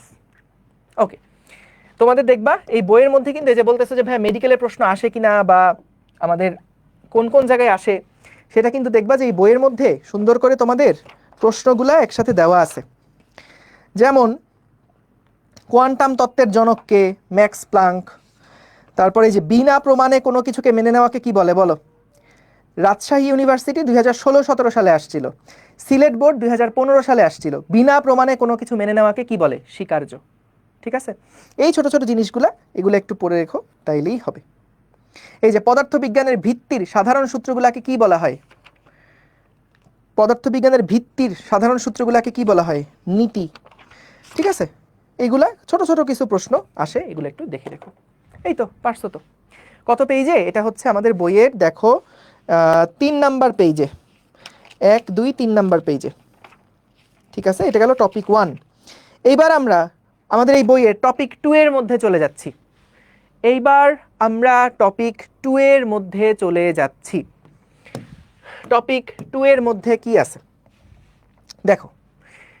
এই যে আমরা এত কিছু ব্যাখ্যা করলাম যে ভাইয়া সূত্র, তারপরে নীতি, তারপরে থিওরি, এই জিনিসগুলাকে কিন্তু প্রকাশ করার জন্য আমাদের যেটা দরকার সেটা হচ্ছে ভৌত রাশি দরকার। আমাদের ভৌত রাশি দরকার। ভৌত রাশি বলতে আমরা কাদেরকে বুঝি? রাশি বলতে আমরা কাদেরকে বুঝি? আমরা যা কিছু পরিমাপ করতে পারি সেইগুলাকে আমরা বলি রাশি। রাশি আমরা কাদেরকে বলি? যা কিছুকে পরিমাপ করা যায়। রাশি আমরা কাদেরকে বলি? রাশি আমরা কাদেরকে বলি? যা কিছু পরিমাপ করা যায়। যা কিছু পরিমাপ করা যায় তাকে আমরা বলি রাশি। বলো তো, তুমি এই কলমটার দৈর্ঘ্য পরিমাপ করতে পারো, তাহলে দৈর্ঘ্য হচ্ছে এই কলমটার একটা রাশি। তুমি এই কলমটার ভর পরিমাপ করতে পারো, তাহলে ভর হচ্ছে কিন্তু এই কলমটার একটা রাশি। তুমি এটার আয়তন পরিমাপ করতে পারো, এটার ওজন পরিমাপ করতে পারো, তুমি আরও কি পরিমাপ করতে পারো? এটার ঘনত্ব পরিমাপ করতে পারো। যা কিছু পরিমাপ করতে পারো সেইগুলাকে আমরা বলছি রাশি। ভাইয়া পরিমাপ করতে পারি না এমন কি কিছু আছে? অনেক কিছু আছে। যেমন মনে করো আজকে তোমার অনেক দুঃখ, তোমাকে বললাম এই তোমার কত টন দুঃখ। এটা কি আসলে পরিমাপ করা যাবে? এটা কোনো একক দিয়ে মাপা যাবে কার দুঃখ কতটুকু? বা তুমি আজকে অনেক সুখী, অনেক খুশি তোমার, এই খুশিটাকে আমি পরিমাপ করতে চাই, এটা কি করা যাবে? যাবে না। সো তাহলে তোমার কতটুকু তুমি খুশি, তুমি কতটুকু দুঃখী, এটা কিন্তু, বা তুমি একজনকে খুব ঘৃণা করো, কতটুকু ঘৃণা করো, এটা কি পরিমাপ করা যায়? যায় না। আরেকজনকে তুমি ভালোবাসো, কতটুকু ভালোবাসো, পরিমাপ করা যায়? যায় না। তো এগুলা কিন্তু আসলে রাশি হবে না। হ্যাঁ, এখন যদি তুমি ধরো কোনো একটা ভাবে তুমি ধরো এটা পরিমাপ করার একটা সিস্টেম বাইর করলা, যে ঠিক আছে ভাই আমি কতটুকু দুঃখী এটা একটা সিস্টেমে মাপবো। যে ধরেন আমি দুঃখ পাইলে তো কাঁদবো, সো আমি কাঁদলে চোখের পানিগুলোকে জমাবো, জমানোর পরে ওইটা যদি দেখা যায়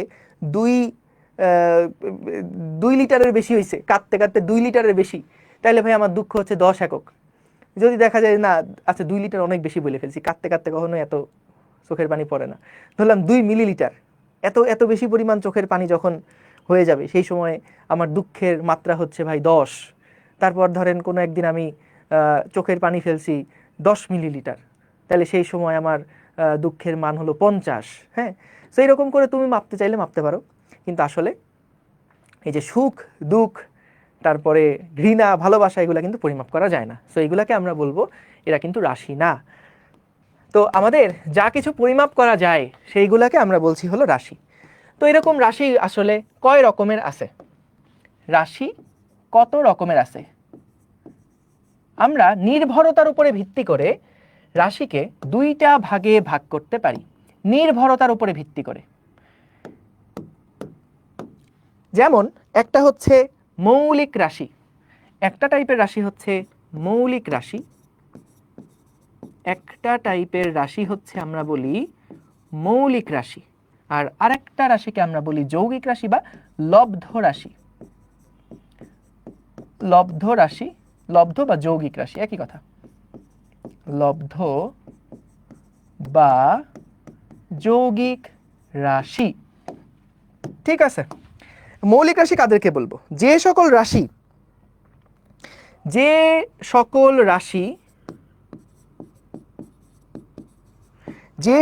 রাশির অন্য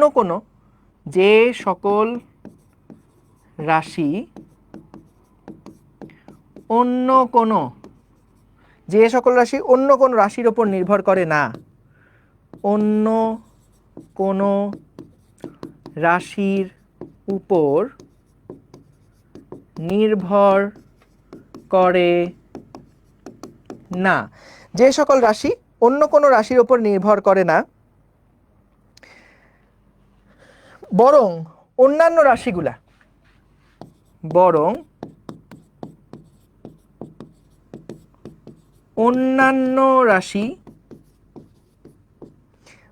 অন্যান্য রাশি এদের উপরে নির্ভর করে, এদের ওপর নির্ভর করে তাদেরকে মৌলিক রাশি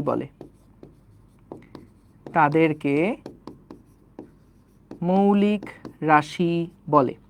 কয়েকটা মৌলিক রাশির এক্সাম্পল কি হতে পারে আমরা জানি? বলো তো টোটাল কয়টা মৌলিক রাশি আছে? তোমরা ক্লাস 9-10 বইতে কিন্তু পড়ছো। কয়টা মৌলিক রাশি আছে মনে আছে? কয়টা মৌলিক রাশি আছে কি ভাই? কয়টা মৌলিক রাশি আছে টোটাল? মৌলিক রাশি আছে টোটাল 7টা। মৌলিক রাশির সংখ্যা 7। কয়েকটা মৌলিক রাশির কথা যদি বলি, ভর, দৈর্ঘ্য, সময়, তাপমাত্রা, তারপরে তড়িৎ প্রবাহ, সবগুলাই বলে দিই, দীপন তীব্রতা, তারপরে হচ্ছে আরেকটা কি, পদার্থের পরিমাণ। এইগুলা হচ্ছে আমাদের সবগুলা মৌলিক রাশি। এই রাশিগুলাকে প্রকাশ করার জন্য অন্য কোনো রাশির সহায়তা লাগে না, বরং অন্য সব রাশিগুলা কিন্তু এদের উপরে ডিপেন্ডেন্ট। এই সকল রাশিগুলাকে আমরা বলছি মৌলিক রাশি। ঠিক আছে, এইবার আসো যৌগিক রাশি কোনগুলা? যে সকল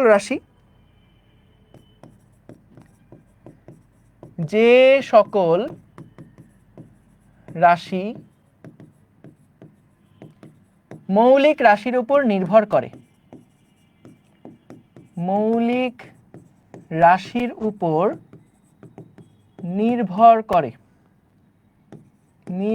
করে, তাদেরকে যৌগিক বা লব্ধ রাশি বলে।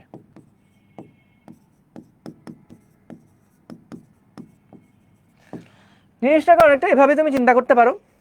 যেমন ধরো আমাদের কিন্তু টোটাল অ্যালফাবেট আছে কয়টা? ইংরেজিতে 26টা। তো আমাদের কিন্তু দেখবা ওই 26টা অ্যালফাবেট দিয়েই সকল ওয়ার্ড তৈরি। তো প্রত্যেকটা ওয়ার্ডকে তুমি চিন্তা করতে পারো এগুলো হচ্ছে যৌগিক, আর প্রত্যেকটা অ্যালফাবেট এগুলো হচ্ছে মৌলিক। তো আমাদের যতগুলা যৌগিক রাশি আছে সেই যৌগিক রাশিগুলা আমাদের এই মৌলিক রাশির সমন্বয়ে তৈরি। মৌলিক রাশির গুণ বা মৌলিক রাশিগুলার ভাগের মাধ্যমে কিন্তু যৌগিক রাশিগুলো আমরা পাই। ঠিক আছে, এবং যৌগিক রাশির সংখ্যা কতগুলো আছে বলো তো? যৌগিক রাশির সংখ্যা কিন্তু ভাইয়া অসংখ্য। যৌগিক রাশির কোনো নির্দিষ্ট সীমা পরিসীমা নাই, এটা অসংখ্য যৌগিক রাশি কিন্তু আছে। এক্সাম্পল কি হতে পারে?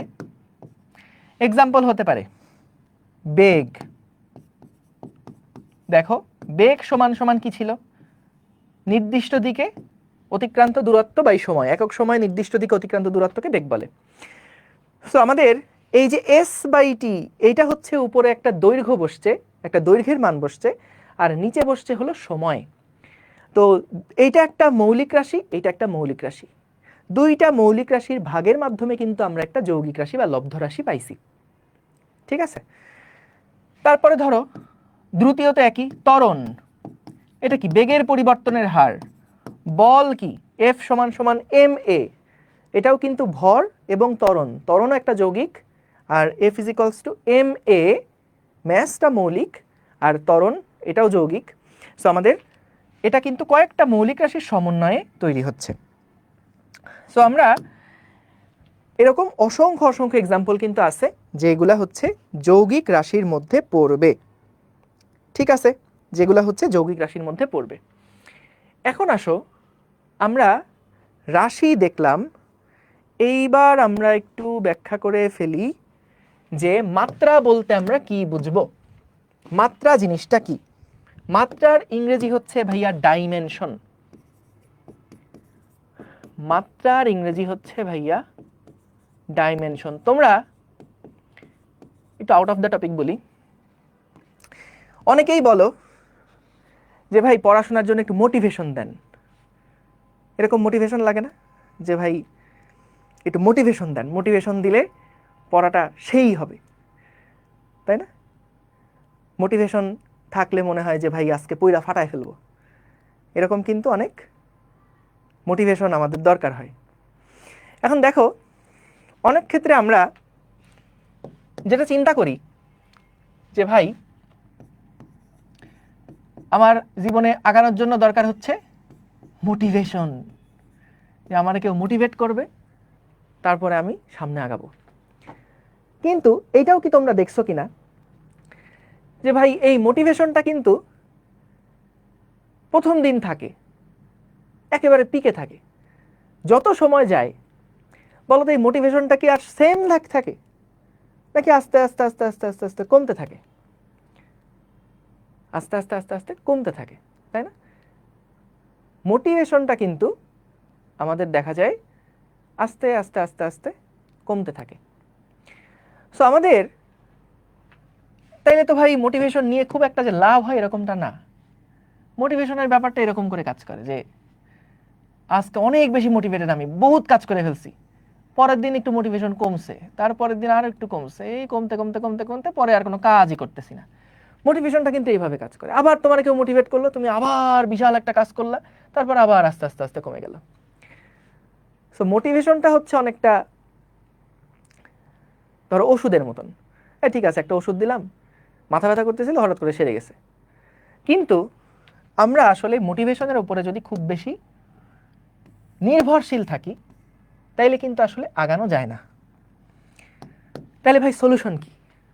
মোটিভেশন দিয়ে যদি কাজ না হয় তাহলে আসলে সলিউশনটা কি?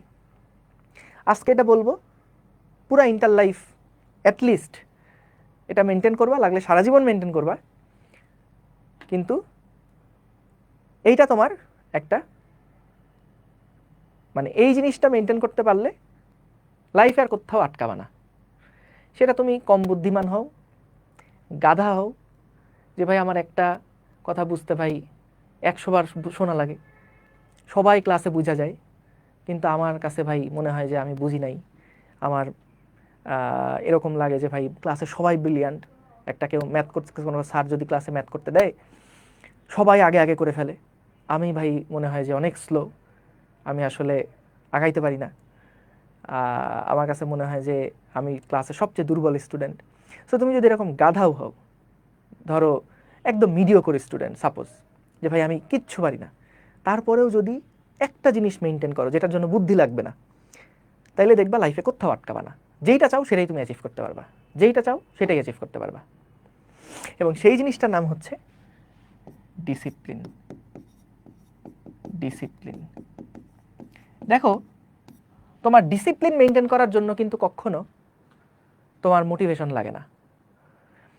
যেমন একটা এক্সাম্পল দেই, ধরো তোমার আম্মু বা আমাদের আম্মু, তুমি চিন্তা করে দেখো যখন থেকে তুমি ছোট ছিলা বা এখনো আসো, সেই সময় থেকে কিন্তু তোমাকে সকালে নাস্তা দেওয়া, দুপুরে নাস্তা দেওয়া, দুপুরে খাবার দেওয়া, রাত্রে খাবার দেওয়া, এই জিনিসগুলা কিন্তু ওনার কোনো মোটিভেশন থেকে এই জিনিসগুলা, এই কাজগুলা কখনো হয় না।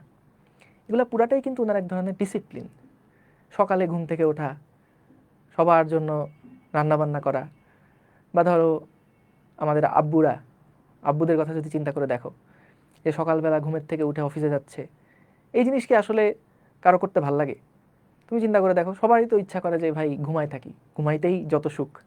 এই যে আমি আজকে ফেসবুকে সবাই এভরিওয়ান ট্যাগ দিয়ে বলছি যে ঘুমই সকল রোগের মূল।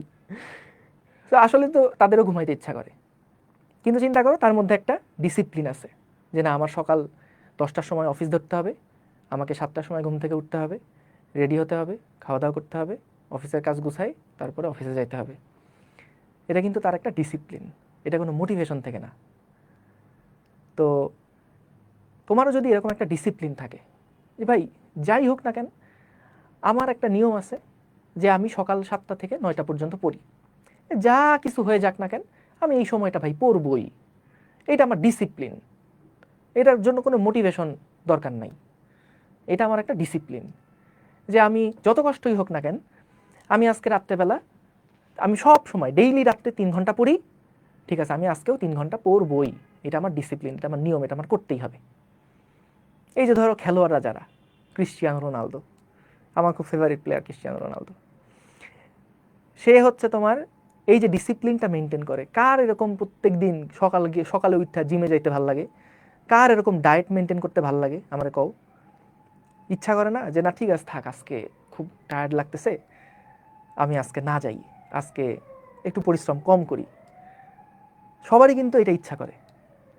কিন্তু যারা ওই কমফোর্ট জোনের মধ্যে না ঢুইকা, যারা ওই ডিসকমফোর্টটাকে বেছে নেয়, ডিসিপ্লিন লাইফটাকে বেছে নেয়, তারাই কিন্তু আস্তে আস্তে আস্তে আস্তে আগায় যায়। তো এটা কিন্তু রাতারাতি হয় না। ডিসিপ্লিন মেনটেন করার রেজাল্ট তুমি কখনো একদিনে পাবা না। এটা এমন একটা জিনিস যে তোমাকে প্রতিদিন প্রতিদিন একই কাজ করে যেতে হবে, করে যেতে হবে, করে যেতে হবে, এবং তুমি মাস্ট রেজাল্ট পাবাই, মাস্ট রেজাল্ট পাবাই। যারা ধরো মুসলমান আছো, নামাজ কালামের ক্ষেত্রেও ধরো এরকম মনে হয় না যে ঠিক আছে একটু পরে পড়ি, আচ্ছা কেবল আজান দিল, ঠিক আছে একটু পরে পড়ি, এই পড়তে পড়তে এখন পড়বো তখন পড়বো, পড়তে পড়তে দেখা যায় ওয়াক্ত চলে গেছে, নামাজের আর ইয়া হইলো না, পরে কাজা পড়তে হচ্ছে। তো এটাও কিন্তু একটা ডিসিপ্লিন। এই যে ধরো 5 ওয়াক্ত নামাজ, যে ঠিক আছে যখন আজান দিবে আমার ডিসিপ্লিন, এটা মানতেই হবে, এই ডিসকমফোর্টে আমার পড়লেও কিচ্ছু করার নাই, এটা আমার নিয়ম, ডিসিপ্লিন, শৃঙ্খলা, এর মধ্যে এটা থাকতে হবে। তো যতক্ষণ পর্যন্ত এই ডিসিপ্লিন তুমি মেনটেন করে যাবা, ততক্ষণ পর্যন্ত দেখবা যে তোমার উপরে কোনো এক্সট্রা প্রেশার আসতেছে না, এক্সট্রা প্রেশার আসতেছে না। অনেকেই এরকম আছে, দেখো কোর্সে ভর্তি হয়েছে অনেক মানুষ, কিন্তু সবাই ডিসিপ্লিন শেষ পর্যন্ত থাকবে না। সবাই হয়তো একটা মোটিভেশন পাইছে শুরুতে, যে আরে জোস ভাইয়ারা তো সেই, বা একজন সিনিয়রের কাছে দেখছে যে ভাইয়ারা সেই পড়ায়, ঠিক আছে তুই ভর্তি হয়ে যা, আরে ভাই ঠিক আছে আপনি এই জায়গায় চান্স পাইছেন, ভাইদের কাছে পড়া, ঠিক আছে আমিও ঢুকি। এই মোটিভেশন থেকে সবাই ঢুকছে, অনেকে ঢুকছে। 5,000-এর উপরে স্টুডেন্ট কিন্তু ক্লাস করতেছে, মানে ভর্তি হয়েছে। কিন্তু তুমি দেখবা এরা সবাই কিন্তু দিন শেষে ওই ডিসিপ্লিনটা ধরে রাখতে পারবে না। যারা ডিসিপ্লিনটা ধরে রাখতে পারবে ভাই, সে যত গাধাই হোক না কেন, সে আসলে যেইখানে চায় সেইখানে চান্স পাবে, যেইখানে যাইতে চায় সেটাই, যে যা অ্যাচিভ করতে চায় সেটা সে অ্যাচিভ করতে পারবে, এটা গ্যারান্টেড। আমরা ক্লাসে যা পড়াচ্ছি এর বাইরে আর কিছু নাই, ক্লাসে যা পড়ানো হবে এর বাইরে বোর্ডে বলো অ্যাডমিশনে বলো আর কিছু নাই। তো তাহলে তুমি জানো কোত্থেকে প্রশ্ন আসবে, তোমার কাছে অলরেডি যা যা দরকার সেগুলো সব কিছু ক্লাসের মধ্যেই শেখানো হবে, তুমি তো সব জানো কন্টেন্ট। এখন খালি ডিসিপ্লিনটা মেনটেন করে তোমাকে রেগুলার থাকতে হবে, রেগুলার থাকতে হবে। ওই পাথর একদিনে ভাঙবে না, ওই মানে হাতুড়ি দিয়ে প্রতিদিন প্রতিদিন প্রতিদিন মারতে মারতে একদিন দেখবা ভেঙে গেছে। হ্যাঁ, এখন অনেকে আবার এই চিন্তা করো, নেগেটিভ চিন্তাও তো মাথায় আসে, যে ভাই ধরেন আমি 2 বছর ভাই অনেক পরিশ্রম করলাম, সেই খাটা খাটছি, আমি ভাই এমন কোনো দিন বাদ যায় নাই যেদিন আমি পড়ি নাই, প্রতিদিন পড়ছি, প্রতিদিন 3-4 ঘন্টা, 5 ঘন্টা, 6 ঘন্টা, 8 ঘন্টা করে আমি পড়ছি, কিন্তু ভাই আমি তো বুয়েটে ভর্তি হতে চাইছিলাম, বুয়েটে তো ভাই আমি ভর্তি হতে পারলাম না, বা আমার ভাই মেডিকেল টার্গেট ছিল, আমি তো মেডিকেলে চান্স পাইলাম না। তো এরকম ক্ষেত্রে আসলে কি কি কি হবে ভাই, যদি আসলে আমার সাথে কোনো একটা মানে এরকম ইনসিডেন্ট হয় যে আমি ভাই অনেক চেষ্টা করছি, আমি একদম মানে স্যাটিসফাইড, আমার পরিশ্রম নিয়ে স্যাটিসফাইড, কিন্তু আমি ভাই চান্স পাইলাম না, তাইলে আসলে তখন কেমন লাগবে? কারণ কথা হচ্ছে যে দেখো, আমরা তো এটা বিশ্বাস করি যে যা হয় ভালোর জন্য হয়, তোমাকেও এটা তখন তোমার কোনো আফসোস থাকবে না, এবং এটা সোললি বিশ্বাস করতে হবে যে না আমি তো আমার চেষ্টা 100-100% করছি, আমার যতটুকু করার দরকার ছিল, আমার যতটুকু এফোর্ট দেওয়ার দরকার ছিল, এটা আমি ভাই 100তে 100 দিছি, এইটা নিয়ে কোনো আমার আফসোস নাই। সো যখন তোমার মধ্যে ওই আফসোসটা থাকবে না, যখন তোমার মধ্যে গিল্টি ফিলিংটা থাকবে না, তখন দেখবা ঠিক আছে আমার জন্য যেটা ভালো হয়েছে আমি সেটাইতেই আসি, যেইটা আমার জন্য ভালো আমার জন্য আমার সাথে সেটাই হয়েছে, এই বিশ্বাসটা রাখবা এবং সন্তুষ্টি আদায় করতে হবে সবসময়। সো এটা নিয়ে আর একটা ডিসকাশনে বলবো না, কিন্তু এটা মাথায় রেখো যে যদি এরকম হয় যে ভাই তুমি অনেক চেষ্টা করছো, তুমি তোমার চেষ্টা নিয়ে স্যাটিসফাইড থাকবা সবসময়, যতটুকু তোমার কন্ট্রোলে আছে। ধরো সাপোজ এরকম হইলো যে কোনো একটা কারণে তুমি পরীক্ষার দিন সকালবেলা যাইতে গিয়ে তুমি হয়তো ভুলে অ্যাডমিট কার্ড ফেলে গেছো, আল্লাহ না করুক। ধরো তুমি হচ্ছে সব ভালো প্রিপারেশন ছিল, পরীক্ষার হলেই টিচারদের দোষে হয়তো তোমার কোনো একটা অ্যাক্সিডেন্ট হয়েছে, এগুলোতে তো তোমার কন্ট্রোল নাই। তো তার মানে তোমার যেটাতে কন্ট্রোল নাই সেটা নিয়ে কখনো দুশ্চিন্তা মন খারাপ করে লাভ নাই।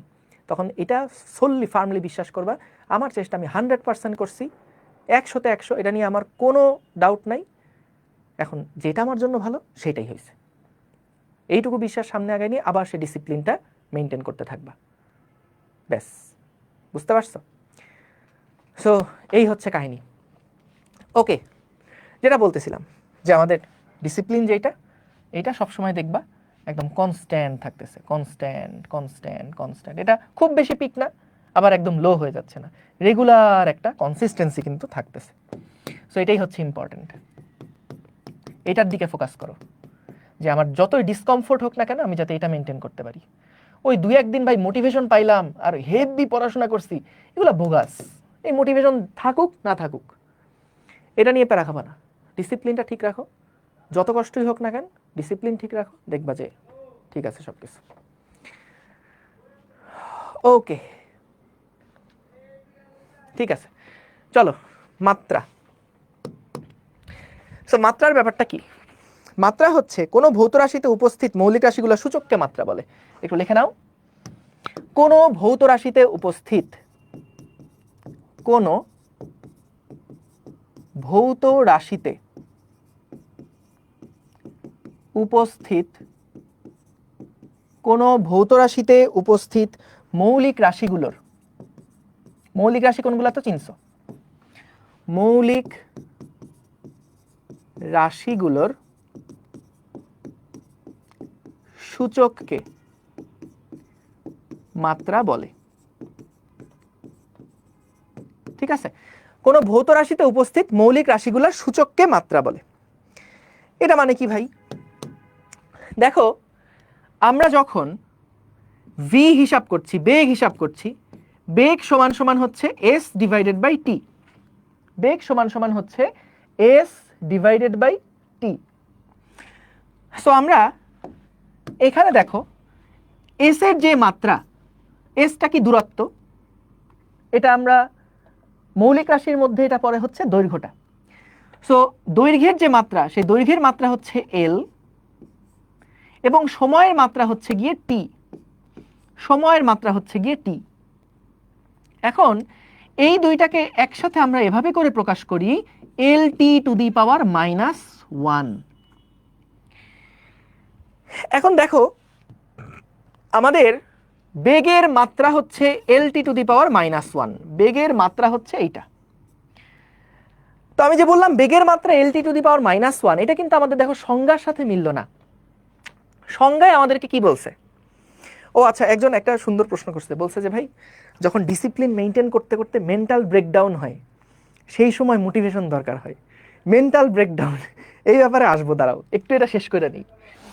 সো আমাদের বেগ হচ্ছে ভি সমান সমান এস বাই টি, এখান থেকে আমরা এস এর মাত্রা হচ্ছে এল, টি এর মাত্রা হচ্ছে টি, বললাম বেগের মাত্রা হচ্ছে এল টি টু দি পাওয়ার -1।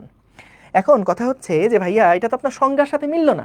আপনি সংজ্ঞায় বলছেন কি দেখেন, কোন ভৌত রাশিতে উপস্থিত, এই যে বেগ একটা ভৌত রাশি, এই ভৌত রাশিতে উপস্থিত মৌলিক রাশিগুলার সূচককে মাত্রা বলে। সেই মৌলিক রাশি হচ্ছে একটা দূরত্ব, আরেকটা মৌলিক রাশি হচ্ছে সময়। এইগুলার যে মাত্রাগুলো আছে, সরি এইগুলার যে সূচকগুলো আছে সেই সূচকটাকে আমরা বলি মাত্রা। তাহলে তো ভাই বেগের মাত্রা হওয়ার কথা ছিল 1, এই যে এল এর উপরে পাওয়ার আছে 1 আর টি এর উপরে পাওয়ার আছে -1, তাহলে ভাই বেগের মাত্রা তো হওয়ার কথা ছিল 1 - 1 এইরকম কিছু একটা হওয়ার কথা ছিল, কারণ সংজ্ঞাতে তো এটাই বলা যে কোনো একটা ভৌত রাশিতে উপস্থিত মৌলিক রাশিগুলার, এই যে মৌলিক রাশিগুলার সূচককে বলে মাত্রা। তাহলে তো 1 - 1 এগুলো হবে মাত্রা। কিন্তু দেখো তো, যদি তুমি 1 - 1 বলো, তাহলে এটা কোন মৌলিক রাশিগুলার মাত্রা এইটা কি আসলে বোঝা যায়? কোন মৌলিক রাশিগুলার মাত্রা এটা কি আসলে বোঝা যায়? 1 - 1 দিয়ে বোঝা যায় না। সো এই কারণে আমরা কিন্তু এখানে কোন মৌলিক রাশিগুলো আছে সেই মৌলিক রাশিগুলোকে এখানে স্পেসিফাই করে দেই যে এল এর উপরে মাত্রা, এল এর উপরে সূচক হচ্ছে 1, টি এর উপরে সূচক হচ্ছে -1। শুধু 1 আর -1 লিখলে তো ভাই বোঝা যাবে না। সো এই কারণে আমরা কিন্তু বেগের যে মাত্রাটা, সেই বেগের মাত্রাটা আমরা এভাবে করে প্রকাশ করি, Lt⁻⁻1। যেমন বেগ প্রকাশের ক্ষেত্রে দৈর্ঘ্যের মাত্রা কত, এইটা হচ্ছে সলিড প্রশ্ন। কি বললাম? বেগ প্রকাশের ক্ষেত্রে দৈর্ঘ্যের মাত্রা কত হয়? দৈর্ঘ্যের মাত্রা হয় 1। সময়ের মাত্রা কত হয়? সময়ের মাত্রা হয় -1। ঠিক আছে? সো বেগ প্রকাশের জন্য যেমন দেখো প্রশ্নটা এরকম হওয়া উচিত, বেগের মাত্রা, প্রশ্ন সবাই এভাবেই করে যে বেগের মাত্রা কি এইটা, কিন্তু আসলে প্রশ্ন যেভাবে হওয়া উচিত যে বেগ প্রকাশের জন্য, বেগ প্রকাশের জন্য দৈর্ঘ্যের মাত্রা কত, দৈর্ঘ্যের মাত্রা কত, বেগ প্রকাশের জন্য দৈর্ঘ্যের মাত্রা 1। তারপরে বেগ প্রকাশের জন্য সময়ের মাত্রা কত, সময়ের মাত্রা কত, সময়ের মাত্রা হচ্ছে -1। সো প্রশ্নটা এরকম হওয়া উচিত, কিন্তু আমাদের বইগুলোতে এগুলো কিছু মানে না। সো আমরাও এমনিই বলবো যে বেগের মাত্রা কি, বেগের মাত্রা Lt⁻⁻1। বুঝতে পারছো? সো আমরা চলো আমাদের যে মৌলিক রাশিগুলো আছে সেই মৌলিক রাশিগুলোর মাত্রাগুলা কি কি সেগুলো আমরা একটু দেখে ফেলি। মৌলিক রাশিগুলার মাত্রা কি কি সেগুলো আমরা একটু দেখে ফেলি। সো এই পর্যায়ে আসি, ওই যে বলতেছিলাম যে মেন্টাল ব্রেকডাউন হয়ে গেছে ভাই। সো এইরকম একটা তত্ত্ব আছে, কোন একটা ইউটিউব ভিডিওতে দেখতেছিলাম, মনে নাই আমার, যে এরকম একটা তত্ত্ব আছে যে তুমি যখন মনে করতেছো যে তুমি অনেক টায়ার্ড হয়ে গেছো, সেই সময় তুমি আসলে তোমার সর্বোচ্চ ক্যাপাসিটির মাত্র 40% ইউজ করছো, বাকি 60% তুমি আসলে এখনো ইউজ করতে পারো, কিন্তু তোমার ব্রেইন ডিসকমফোর্ট জোনের মধ্যে ঢুকতে চায় না বলে সেটাকে বাধা দেয়। তো যখন তোমার কাছে, ধরো তুমি দৌড়াচ্ছ, দৌড়াতে দৌড়াতে দৌড়াতে দৌড়াতে টায়ার্ড হয়ে গেছো। সো এরকম একটা থিওরি আছে যে তুমি যখন দৌড়াতে দৌড়াতে টায়ার্ড হয়ে গেছে বলে মনে করতেছো যে না আমি মনে হয় আর পারবো না, সেই সময় আসলে তুমি তোমার ক্যাপাসিটির 40% মাত্র ইউজ করছো। সো ওই সময়টাতে আরেকটু পুশ করবা। হয় একবারে হয়তো তুমি 100% ক্যাপাসিটির মধ্যে যাইতে পারবা না, কিন্তু এটা মাথায় রেখো তুমি আসলে 40% ইউজ করছো, আরও ক্যাপাসিটি তোমার আছে যেটা তুমি এখন ইউজ করো নাই। এটা অনেকটা হচ্ছে গাড়ির ফুয়েলের মতন। তুমি দেখবা যখন গাড়ি চালায় তখন এই যে গাড়িতে ফুয়েলের একটা কাঁটা থাকে। সো যত গাড়ি সামনের দিকে যায় তত কিন্তু কাঁটা আস্তে আস্তে কি হয়, কাঁটা আস্তে আস্তে নামতে থাকে নামতে থাকে নামতে থাকে। একটা সময় কিন্তু কাঁটা যখন 0 দেখায়, ওই সময় কিন্তু কাঁটা 0 দেখাইলেও তেল আসলে শেষ হয় না বা ফুয়েল শেষ হয় না। ওই জায়গাতে একটা রিজার্ভ ট্যাঙ্ক কিন্তু থাকে। সো রিজার্ভ ট্যাঙ্কটা তখন ওখান থেকে ফুয়েলটা কালেক্ট করে গাড়ি চলতে থাকে। সো ওই রকমই জিনিসটা যে আমাদের যখন আমরা মনে করতেছি ভাই আর হয়তো সম্ভব না, সেই সময় আসলে রিজার্ভ ট্যাঙ্ক এখনো ইউজ করা বাকি আছে। বুঝতে পারছো? ওকে, সো যেটা বলতেছিলাম, সো এই যে মেন্টাল ব্রেকডাউন বা অনেক টায়ার্ড হয়ে গেছি, এই জিনিস যখনই মাথায় আসবে তখনই মনে করবা যে না এটা আমার এন্ড না, আমি আসলে আরও চাইলে পুশ করতে পারি, কিন্তু আমি যে ডিসকমফোর্ট জোনের মধ্যে ঢুকতে চাই না, আমি কমফোর্ট জোন চাই। এই কারণে আমার কাছে মনে হচ্ছে ঠিক আছে একটু ফেসবুক গুতে আসি, একটু রিলস দেখে আসি, একটু বন্ধুদের সাথে আড্ডা দিয়ে আসি। সো এভাবে অল্প অল্প করে নিজেকে একটু পুশ করতে থাকবা, অল্প অল্প করে পুশ করবা, একবারে অনেক না। এই যে আজকে ভাই সেই মোটিভেশন পাইছি ভাই, টানা কালকে 10 ঘন্টা পড়লাম, পড়লে পড়ো সমস্যা নাই, কিন্তু যাতে করে একটা স্ট্যাবিলিটি থাকে। এরকম না হয় 10 ঘন্টা পড়ছি তারপরের দিন আর কোনো পড়াশোনা করলাম না, এরকম যেন না হয়। ওকে, দেখো যেটা বলছিলাম যে আমাদের মৌলিক যে সমস্ত এককগুলো আছে সেগুলাকে যদি আমরা এককের ইয়ার মাধ্যমে প্রকাশ করি, আমাদের মাত্রাগুলা কি হবে সেগুলো একটু চট করে দেখে ফেলি। তো আমাদের মৌলিক রাশি যেগুলো আছে, এই তোমাদের এই যে এত গল্প টল্প করতেছি এগুলো কিন্তু এখনো কলেজ শুরু হয় নাই, তোমরা মোটামুটি একটা ফ্রি টাইমের মধ্যে আসো, এই কারণে কিন্তু এত বকর বকর করতেছি। তো তোমরা মনে করো না যে ভাইয়া আমরা কি প্রতিদিন এরকম মোটিভেশন পাবো। উত্তর হচ্ছে না। এইসব মোটিভেশন যতদিন তোমাদের কলেজ শুরু না হচ্ছে ততদিন পর্যন্ত এইসব মোটিভেশন থাকবে, বা এই ধরনের কি বলে এই আউটসাইড কথাবার্তা হবে। যখন একবার পড়াশোনা মানে আসল চ্যাপ্টারগুলো চলে যাব তখন দেখবা যে খালি পড়াশোনা আর পড়াশোনা। ওকে, দেখো, সো মৌলিক রাশি, মৌলিক রাশিগুলো কারা কারা আছে বলতেছিলাম। মৌলিক রাশি আছে হচ্ছে, প্রথমে আছে কারা, প্রথমে আছে হচ্ছে ভর, প্রথমে আছে হচ্ছে ভর, তারপরে আছে হচ্ছে দৈর্ঘ্য, তারপরে আছে হচ্ছে আমাদের এই যে সময়, তারপরে আছে কে বলো, তারপরে আছে কে, তাপমাত্রা, তাপমাত্রা, তারপরে আছে হচ্ছে তড়িৎ প্রবাহ, তড়িৎ প্রবাহ, তারপরে আছে হচ্ছে আমাদের এই যে কি বলে পদার্থের পরিমাণ। আচ্ছা, আরেকটা আছে দীপন তীব্রতা, দীপন তীব্রতা, তারপরে আরেকটা আছে হচ্ছে পদার্থের পরিমাণ, পদার্থের পরিমাণ। সো এই ধরনের মৌলিক রাশিগুলার আমাদের বলতো এদের আমরা যদি মাত্রা লিখতে চাই, সেই মাত্রাগুলো আসলে কি কি, এই মৌলিক রাশিগুলোর মাত্রা কি কি। ভরের মাত্রা আমরা প্রকাশ করি এম দিয়ে, তাই না? এবং মাত্রা প্রকাশ করার সময় আমরা কিন্তু এরকম একটা থার্ড ব্র্যাকেট দিয়ে দেই। দৈর্ঘ্যের মাত্রা কি বলতো, এল, তাই তো? সময়ের মাত্রা কি, সময়ের মাত্রা হচ্ছে টি। তাপমাত্রার মাত্রা হচ্ছে অনেক সময় থিটা দিয়ে বেশিরভাগ সময় প্রকাশ করে, অনেক সময় দেখবা এটাকে কে দিয়ে প্রকাশ করতেছে, বেশিরভাগ সময় এটাই বেশি ইউজ হয়। তড়িৎ প্রবাহ যেটা, এটার মাত্রা হচ্ছে আই দিয়েও প্রকাশ করে, আবার কোনো কোনো জায়গায় এ দিয়েও প্রকাশ করে, দুইটাই কারেক্ট, কোনো অসুবিধা নাই। দীপন তীব্রতা, এটাকে জে দিয়ে প্রকাশ করে। পদার্থের পরিমাণ, এটাকে অনেক জায়গায় মোল দিয়ে প্রকাশ করে, তবে বেশি প্রমিনেন্ট হচ্ছে এন দিয়ে প্রকাশ করা, এটা হচ্ছে বেশি ইউজ হয়। ঠিক আছে, এটা হচ্ছে বেশি ইউজ হয়। তো এইগুলো হচ্ছে মাত্রা। আমরা যদি এসআই এককগুলাও লিখে ফেলি, এসআই একক যেমন এটার হচ্ছে কেজি, তারপরে দৈর্ঘ্যের হচ্ছে মিটার, এসআই একক মিটার, সময়ের জন্য হচ্ছে সেকেন্ড, এটার এসআই একক হচ্ছে কেলভিন, তারপরে এটার একক হচ্ছে অ্যাম্পিয়ার, তড়িৎ প্রবাহ হচ্ছে অ্যাম্পিয়ার, অ্যাম্পিয়ার যেটাকে আমরা এ দিয়ে প্রকাশ করি। তারপরে দীপন তীব্রতা হচ্ছে ক্যান্ডেলা, যেটাকে আমরা সিডি দিয়ে প্রকাশ করি। এবং পদার্থের পরিমাণ, এটার হচ্ছে আমাদের একক হলো মোল। সো এটার একক হচ্ছে মোল।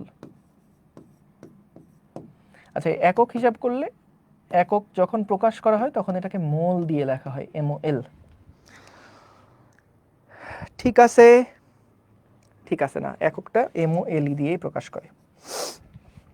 ওকে, তো আমরা বিভিন্ন টাইপের মৌলিক রাশি যেগুলো ছিল সেই 7টা মৌলিক রাশির কিন্তু আমরা মাত্রাগুলাই বেশি লাগবে, এককগুলাও জেনে রাখো। কারণ তুমি যদি আসলে কোনো একটা রাশির একক জানো তাহলে সহজে মাত্রাও বের করে ফেলতে পারবা, আবার মাত্রা জানলেও কিন্তু একক বের করে ফেলতে পারবা। যে কোনো একটা রাশির, যৌগিক রাশির ধরো তুমি একক জানো, একক জানলে কিন্তু মাত্রা বের করে ফেলতে পারবা, আবার তুমি যদি মাত্রা জানো তাহলে কিন্তু এককটাও বের করে ফেলতে পারবা। ঠিক আছে, ঠিক আছে, ঠিক আছে, ঠিক আছে, ঠিক আছে, ওকে, গেল। এখন আসো আমরা কয়েকটা রাশির একটু দেখে আসি। আচ্ছা, ভালো কথা, দুইটা সাপ্লিমেন্টারি আছে, রাশি আছে। একটা হচ্ছে গিয়ে আমাদের কোণ, যেটা অ্যাঙ্গেল, যেটা অ্যাঙ্গেলটাকে আমরা নর্মালি, এটার কোনো মাত্রা কিন্তু নাই, এটার মাত্রা বলতে আমরা বলি এটার মাত্রা হচ্ছে আসলে 1। কারণ দেখো, এই সূত্র তো সবাই জানো, S সমান সমান আর থিটা। এই থিটাটা দিয়ে আমরা বোঝাচ্ছি অ্যাঙ্গেলটাকে, যেখানে S কোনটা, S হচ্ছে এই চাপটা, আর আর হচ্ছে ব্যাসার্ধটা, আর এটা হলো আমাদের কেন্দ্রে উদ্ভূত কোণ।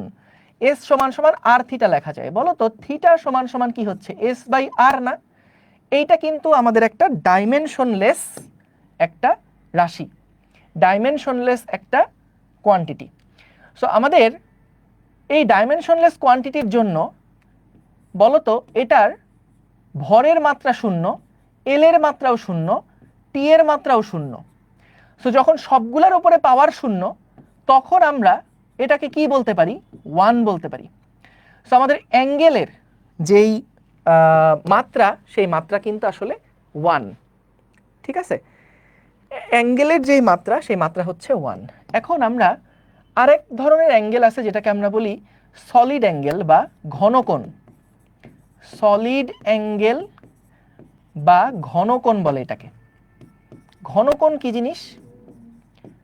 ঘনকোণটা হচ্ছে, মনে করো আমরা যে কোন আইসক্রিম খাই না, এই যে কোণকটা হয়, এই কোণকটায় একটা নির্দিষ্ট উচ্চতায়, বলো তো এইখানে যে কোণটা পাওয়া যায়, এইখানে আমাদের একটা যে কোণটা হয়, এই কোণটাকে আসলে বলো তো 2D কোণ না 3D কোণ? একটা এই কোণটাকে কিভাবে উঠে যায়, এই রকম করে একটা 3D কোণ হয়ে যায় না? 3D কোণ হয়ে যায়। সো ওই ঘন কোণ যেগুলো আছে বা এরকম 3D টাইপের কোণ যেগুলো আছে, সেইগুলাকে আমরা বলছি হলো ঘনকোণ। এগুলার একক হচ্ছে আমাদের স্টেরেডিয়ান। ঘনকোণের একক হচ্ছে স্টেরেডিয়ান। আচ্ছা, এখন ঘনকোণটা আসলে কিভাবে পরিমাপ করা হয়? a divided by r square দিয়ে। a মানে কোনটা? a মানে হচ্ছে এই ক্ষেত্রফলটা, এবং r হচ্ছে এই যে ব্যাসার্ধটা, সেই ব্যাসার্ধটা হচ্ছে r। তো এই a divided by r square, এইটাই হচ্ছে আমাদের এখানকার যে ঘনকোণটা আছে, সেই ঘনকোণটাকে নির্দেশ করে। সো ঘনকোণ সমান সমান হচ্ছে আসলে a divided by r square. এটার ইউনিট হচ্ছে স্টেরেডিয়ান। ঠিক আছে, এটাকে এসডি দিয়ে প্রকাশ করা হয়। আচ্ছা, এটা একটু দেখে নিও, স্টেরেডিয়ান হচ্ছে এটার ইউনিটটা। তো এইটাও কিন্তু দেখো, কোনো মাত্রা কি আছে এটার? এটার কি কোনো মাত্রা আছে? এটারও কিন্তু কোনো মাত্রা নাই। যেমন উপরে এটার মাত্রা কত? এল স্কয়ার, এবং নিচেও এটার মাত্রা কত? এল স্কয়ার। সো তাহলে এখানেও কিন্তু আমাদের এটা একটা ডাইমেনশনলেস কোয়ান্টিটি হচ্ছে। সো যত টাইপের অ্যাঙ্গেল আছে, এই অ্যাঙ্গেলগুলা কিন্তু আমাদের ডাইমেনশনলেস। তো এগুলার কিন্তু আলাদা করে কোনো একক নাই। ঠিক আছে, সরি, একক নাই বলতেছি, এগুলো কিন্তু আলাদা করে কোনো মাত্রা নাই, মাত্রা হচ্ছে 1। ঠিক আছে, গেল। আমরা কয়েকটা অবজেক্টিভ একটু সলভ করে ফেলি, দেখি এটা পারি কিনা। ময়মনসিংহ বোর্ড 2019 সালে আসছিল, এই মাত্রই দেখলাম। বলো অ্যান্সার কি? ঘনকোণের একক কি? ময়মনসিংহ বোর্ড 2019 সালের প্রশ্ন। ঘনকোণের একক কি? স্টেরেডিয়ান। ঠিক আছে, স্টেরেডিয়ান। দেখি তারপরের প্রশ্ন, নিচের কোন রাশি দুইটার মাত্রা ভিন্ন? আচ্ছা, এটা আমরা যখন মাত্রা অনেকগুলা পড়বো, তারপরে আবার এগুলা নিয়ে আসবো, একটু দাঁড়াও। তার মধ্যে এইটা দেখো, নিচের কোনটা লব্ধ রাশি? বলো তো নিচের কোনটা লব্ধ রাশি? তাপমাত্রা মৌলিক রাশি, ভর মৌলিক রাশি, সময় মৌলিক রাশি, তাহলে কম্পাঙ্ক যেটা আছে এইটাই কিন্তু আমাদের লব্ধ রাশির মধ্যে পড়বে। সো খেয়াল করো, কম্পাঙ্কটা কিন্তু এটা কি ছিল? কতটি পর্যায় সম্পন্ন করে প্রতি সেকেন্ডে। সো আমাদের এখানে এর ইউনিটটা কিন্তু টি টু, এর মাত্রাটা কিন্তু টি টু দি পাওয়ার -1।